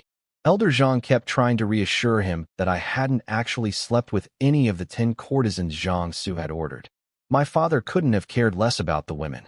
He was fixated on those poems and that speech, the drunk performance that had boxed him into a corner in front of the entire capital. I could practically hear his teeth grinding from across the city. That afternoon, I went to find Zhang Su and heard screaming from inside his courtyard. I rushed in to find him running for his life, face covered in bruises, with Shun Luoyin chasing him with a wooden stick. She was furious about the brothel visit and everything I'd said there. My drunk performance had spread across the entire capital, and now everyone knew I was heading north to die. She blamed Zhang Su for taking me there. I stepped between them. She told me to get out of the way. I grabbed her to hold her back, and she threw me to the ground like I weighed nothing. I ordered my 4 guards to restrain her. She beat all 4 of them down in seconds and went after Zhang Su again. I snapped. I rarely lose my temper, but she'd crossed a line. I shouted at her to stop. She froze. I got up, snatched the stick from her hands, and told her straight. The brothel situation was my fault, not Zhang Su's. If she wanted to be angry at me. Don't take it out on my people. Her eyes turned red. She screamed that she was doing this for my sake. I'd been an idiot at the brothel, shooting my mouth off, and now I'd publicly committed to going north where I'd certainly die. Did I think she was happy about marrying a dead man? She stormed out. On her way through the front gate, she kicked it to splinters. Zhang Su stared at the destroyed gate and whispered that my fiancé was quite the spirited person. I agreed. What bothered me wasn't the fight itself, it was what it revealed. Shun Luoyin wasn't just angry about the brothel or the poems. She was angry because she was starting to care whether I lived or died. She'd never admit it, but her rage came from fear, not hatred. Still, I had bigger problems. Tomorrow at the hunting grounds, my father was going to tear into me, and Lady Shun was probably plotting to have me strangled. I sent word to Yi Zi to go calm the Shun household down and explain enough of my plans to stop them from doing something rash. Some people needed to understand that my drunk ramblings weren't an accident. They were a carefully calculated move to guarantee my path to the north. I sent Yi Zi back to the Shun estate that evening to handle the fallout. I couldn't go myself. Lady Shun was calling me, that suicidal bastard, and Shun Luoyin was still ready to break my bones. Yi Zi was the only one who could calm them down. She went straight to Lady Shun and told her the truth, carefully, privately, away from Shun Luoyin's ears. She showed her the poems I'd written and explained they were mine, not hers. She told Lady Shun I hadn't been drunk at the brothel. Every word, every poem, every dramatic gesture was calculated. The whole thing was a deliberate campaign to force my father's hand and guarantee my passage north. Then Yi Zi went further. She revealed the rumors I'd had her spread, the stone prophecy I'd had her plant, how I'd manipulated my brothers into fighting each other, how I'd maneuvered the third prince into multiple humiliations. All of it. She told Lady Shun that everything I'd done since waking up in this body was aimed at one goal, getting to the northern border where I could build real power. Lady Shun was stunned. The man she'd dismissed as a hopeless fool had been running circles around the entire imperial court. She said something that Yi Zi later told me. If everything you say is true, this boy is terrifying. Someone who can hide this well for this long, deceiving everyone around him. His cunning is beyond imagination. She was worried too. If I reached the north and eventually rebelled, the Shun family would be dragged down with me if I failed. Yi Zi acknowledged the risk, but pointed out the cold truth. The Shun family had no choice. From the moment the emperor arranged our marriage, their fate was tied to mine. Even if they reported me, nobody would believe them. Lady Shun accepted it with a bitter laugh. She agreed to keep everything from Shun Luoyin. That girl couldn't keep a secret to save her life. Lady Shun would simply watch quietly and make sure her daughter didn't cause problems at critical moments. No sudden change in attitude, no visible shift in behavior. Business as usual on the surface. The board was set. My father would face me tomorrow at the hunting grounds. The Shin family was now quietly in my corner, and the whole capital was talking about the brave prince heading north to die for his country. That night, my father investigated the brothel incident. Mu Shun reported that the whole situation escalated because Meng Guangbai publicly questioned whether the emperor would really send me north. My drunk self had simply defended the imperial decree's honor. My father was furious, but at Meng Guangbai for provoking the debate, not at the outcome. He ordered the boy's father to discipline him, with a thinly veiled death threat attached. But the damage was done. My father admitted to Mu Shun that with the whole city now celebrating his wisdom in sending me north, reversing course would destroy his reputation. I'd boxed him in perfectly. The next morning, Shin Luoyin showed up in her hunting outfit, fitted combat clothes, bow and arrows, looking every bit the warrior's daughter. She still wanted to kill me. I'd prepared Yi Zi with another dozen poems in case my father tested her literary skills. Verses about hunting, landscapes, anything that might come up. At the hunting grounds, my brothers immediately started mocking me. I didn't bring weapons. What was the point when I could barely draw a bow? They laughed about my poetry night, calling me a plagiarist. I walked my horse right up to them and started staring at each one intensely, just like I'd done with the fourth prince at the restaurant. They squirmed. The fourth prince explained to the others with a grimace. He's memorizing your faces so he can think of you fondly when he's dead. Then I dropped my real bomb. I was thinking about asking our father to send one brother north with me, just to bring my coffin home if I died. Nothing dangerous. The four of them nearly fell off their horses in panic. The second prince immediately volunteered the third prince. After all, he'd promised to personally see me off. The fourth and fifth backed him up. The third prince fired back that the second prince was the eldest surviving brother and should go. Within seconds, their united front collapsed into another dogfight over who would be stuck accompanying me to the border. I sat back on my horse and watched them tear each other apart. Then my father's banners appeared on the horizon, and they all shut up instantly, though the murderous glances between them said everything. My father arrived with his entourage, including 2 consorts, but notably not the empress. Everyone noticed. The empress was finished. It was just a matter of time before she was formally deposed. The moment he sat down, my father started on me. Why didn't I bring weapons? I was supposed to be a general heading to war? Couldn't even shoot an arrow? Then he hit me about wasting time with Zhang Su making toys instead of training. I took it all quietly. I'd known this was coming when I pulled my stunt at the brothel. Then he revealed a beautiful long box containing a mystery prize. Whoever killed the most game today would win it. Every prince's eyes went bright. They all sensed this hunt might be connected to the crown prince selection. Even the 13-year-old 8th prince and 11-year-old 9th prince begged to participate. My father agreed and gave them double counting as a handicap. He turned to me with obvious contempt and said even children were braver than me. Then he made an interesting move. He allowed Shin Luoyin to hunt on my behalf, with her kills counting as mine. But there was a catch. If she won, I'd get the prize. If she lost, she'd share my punishment equally. He gave her the option to refuse. She accepted without hesitation. She was confident in her skills, and frankly, so was I. This woman had caught an arrow with her bare hand. Shooting animals was child's play for her.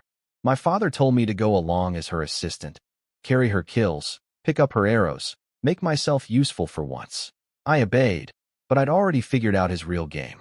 He was sending me and Shun Luoyin into the forest to get us out of the way, so he could be alone with Yi Zi. He wanted to test her poetry skills personally, to verify whether the talented sister-in-law was really behind those famous verses. I'd prepared Yi Zi with over a dozen poems last night covering every possible topic: hunting, scenery, war, emotions. She'd have something ready no matter what he asked. At least, I hoped so. The rules were set. No shooting birds to protect the emperor's prized exotic fowl, and everyone had to return by noon. The princes charged into the forest with their guards. Shin Luoyin grabbed her bow, shot me one last murderous glance, and rode in after them. I followed on my horse, ready to play pack mule for my future wife. Shin Luoyin charged ahead while I followed on horseback. We rode over 10 miles without seeing a single animal. Something was very wrong. This was a royal hunting ground. It should have been teeming with game. Then it clicked. My father had cleared the grounds beforehand. There were no land animals left to hunt. His order about not shooting birds wasn't really about protecting his exotic fowl. It was because birds were the only live creatures remaining, and allowing them would defeat the purpose of his test. We found a freshly killed deer in the forest with an arrow still in its neck, clearly planted there by my father's people. This was the real competition, not who could hunt the most, but who would be honest enough to refuse a free kill. My father was testing his son's integrity before choosing a crown prince. I immediately told everyone we weren't taking it. Zhou argued. Nobody would know, and we'd be punished if we lost. I shut him down hard. Taking credit for someone else's kill wasn't just dishonest. It was exactly the trap my father had set. Any prince stupid enough to claim those pre-killed animals would fail the real test. Shen Luoyan, to her credit, agreed without argument. She said she'd win on her own skills, or not at all. We found 2 more planted kills. Refused both. Time was running out. Noon was approaching fast. Shen Luoyan was getting frantic, cursing me as a bad luck charm. She rode off alone to cover more ground, leaving me with the guards. The moment she left, my guards started begging me again to go collect those dead animals. I lost my temper and threatened them with 50 lashes each if they mentioned it one more time. They went quiet, but I could see them nervously watching the sun climb higher. I appreciated their concern. They genuinely worried about the punishment Shen Luoyan and I would face. But I knew something they didn't. My father wasn't looking for the best hunter today. He was looking for the most honest son. Coming back empty-handed was the winning move. Shen Luoyan rode back triumphantly with 2 deer and several rabbits draped over her horse. My guards rushed to help load the kills onto their own horses. My heart sank. I looked closely at the animals. None of them were bleeding. For freshly killed game, that was impossible. Blood takes time to dry. These were planted kills, just like the ones we'd found earlier. Shen Luoyan had given up on her principles and collected the pre-killed animals, too anxious about losing to think clearly. I ordered everything thrown away immediately. She exploded, called me a jealous, useless waste who couldn't hunt and wouldn't let her succeed either. I told her bluntly, "Look at the animals, no fresh blood." She knew I was right. She'd grabbed them out of desperation, terrified of failing in front of the emperor after he'd praised her father. But admitting it only made her angrier. I shouted the order again. The guards reluctantly dumped every carcass. Shen Luoyan cursed me the entire ride back. Near the gathering point, we ran into the 3rd prince. His party was loaded with kills, 18 animals, including a massive bear. He saw our empty hands and couldn't resist gloating. He mocked Shen Luoyan, saying her father's legendary skills clearly hadn't been inherited. She was trembling with rage. I stayed calm. Then I offered him a bet, 50,000 silver taels, that he wouldn't win today's competition. He laughed in my face. With 18 kills, victory was guaranteed. He accepted without thinking. Perfect. This idiot had just fallen into the same trap as everyone else, but now he'd done it while betting me money on the outcome. When my father revealed that the whole hunt was a test of honesty and those planted carcasses were the real competition, the 3rd prince wouldn't just lose. He'd lose publicly, get punished, and owe me 50,000 taels on top of it. I smiled and wished him luck. He rode off smugly, completely unaware that I'd just added fuel to the fire that was about to burn him. We returned empty-handed. Every other prince had piles of kills displayed proudly in front of them. Even the 13-year-old 8th prince had a respectable haul. Only me and the 11-year-old 9th prince came back with nothing. The mockery was immediate and relentless. Every brother took turns ridiculing me. The consort even hinted I should be charged with deceiving the emperor. Shen Luoyan was furious. She told my father it was my fault for being too proud to let her help, which wasn't true, but at least deflected blame from her. My father scolded me and told me to stand aside while he dealt with the results. I caught Yi Zi's eye. She gave me a subtle nod, meaning she'd passed the poetry test. Good. At least that worked. I watched my father closely as he walked among the prince's kills, praising each one. He stopped at the 8th prince and complimented his impressive haul. But behind his back, his hands were telling a different story, clenching into fists, spreading open, gripping his own wrist. The man was physically restraining himself from hitting the boy. The 8th prince stood there beaming, completely oblivious that he'd just failed the real test spectacularly. A 13-year-old bringing back that many kills was obviously impossible without cheating, and he was too young to realize how transparent it looked. My father praised the ninth prince for coming back empty-handed, saying his young age excused him. Then he added, "Just don't grow up to be like your sixth brother." Looking at him makes me angry. That stung a little, but I knew it was theater. The consort sidled up to my father and suggested, with fake concern, that maybe I shouldn't go north since I obviously couldn't even hunt a rabbit. My father seemed to consider it, muttering that the border was quiet now and some experience might be good for me. The consort kept pushing, saying winter was coming and the northern kingdom might raid despite the grain deal. Mu Shun finished counting. The third prince led with 18 kills. Every other prince had substantial numbers, and I had 0. The trap was about to spring. I stood quietly next to Yi Zi and waited for the show. Mu Shun announced the results. The third prince led with 18 kills. The eighth prince had 9, doubled to 18, a tie. My father ruled the third prince won because his haul included a bear, which was more impressive. The consort from the eighth prince's side tried to argue age should matter, but my father's favorite consort shut her down. My father agreed. Before announcing the final winner, my father paused and asked if anyone had anything to say. I knew what he was really doing, giving the prince's guards one last chance to report the cheating. Nobody spoke up. Then the third prince made his move. Instead of staying quiet, the idiot actually stood up and asked my father to witness our bet. He wanted to make sure I couldn't back out of paying him 50,000 taels. I had to turn away and cough violently to hide my laughter. This moron was voluntarily drawing attention to himself right before the hammer fell. He was practically begging for extra punishment. My father asked about the bet. The third prince explained smugly. My father turned to me with a dark look and asked why I'd made such a wager. I mumbled that the third prince had mocked me for having no kills, and I'd gotten emotional.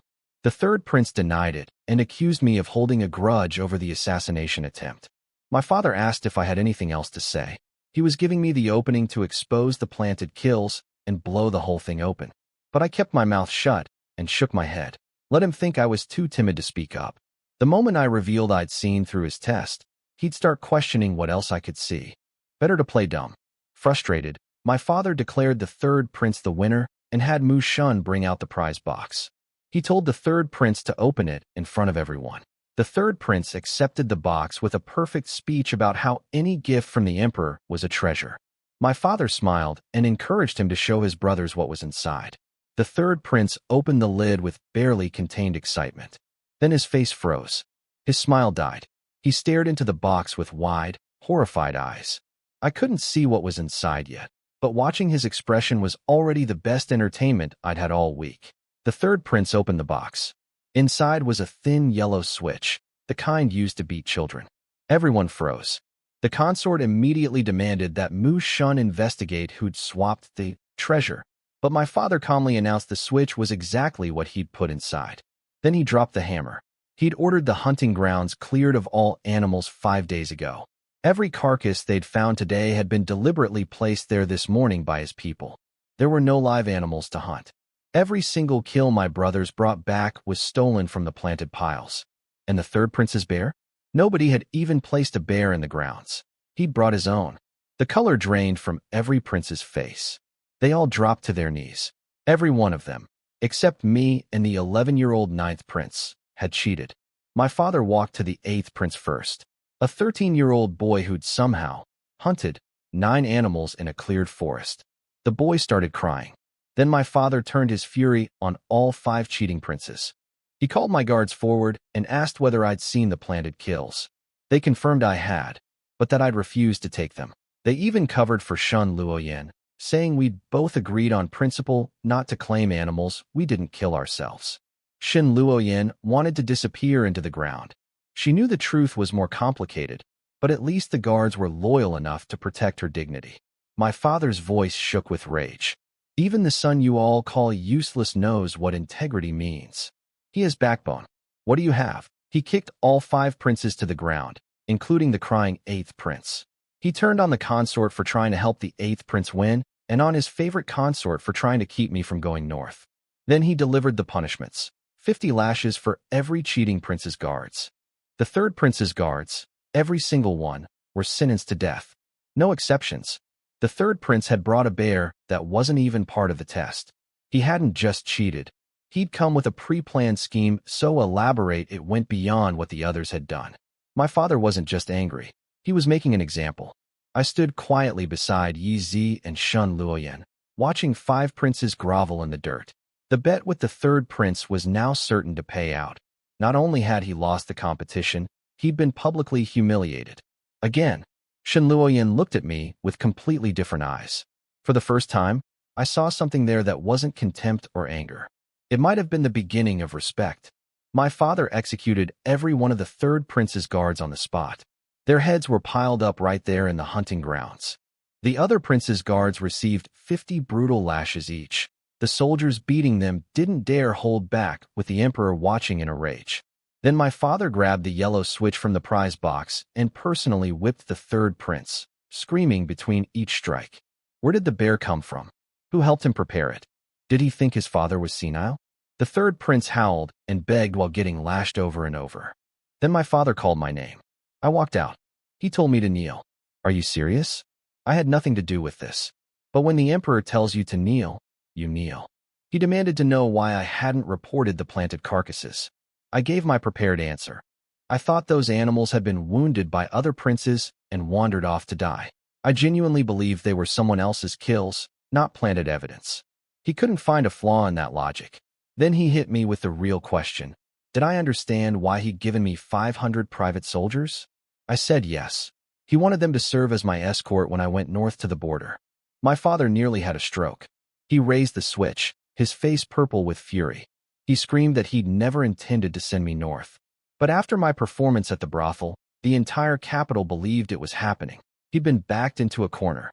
He roared, "Tell me, should I send you or not?" I scratched my head and looked confused, as if this was the first time I'd considered the question. Yi Zi, watching from the side, was mentally calling me every name in the book for my acting. My father ordered me to get lost.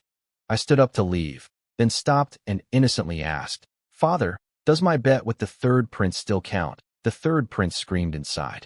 Of all the times to bring up the 50,000 taels, I chose the moment when my father was already beating him bloody. My father's rage reignited. He grabbed a fresh switch and thrashed the 3rd prince again, cursing him for having the shamelessness to bet against his own brother and then brag about it publicly.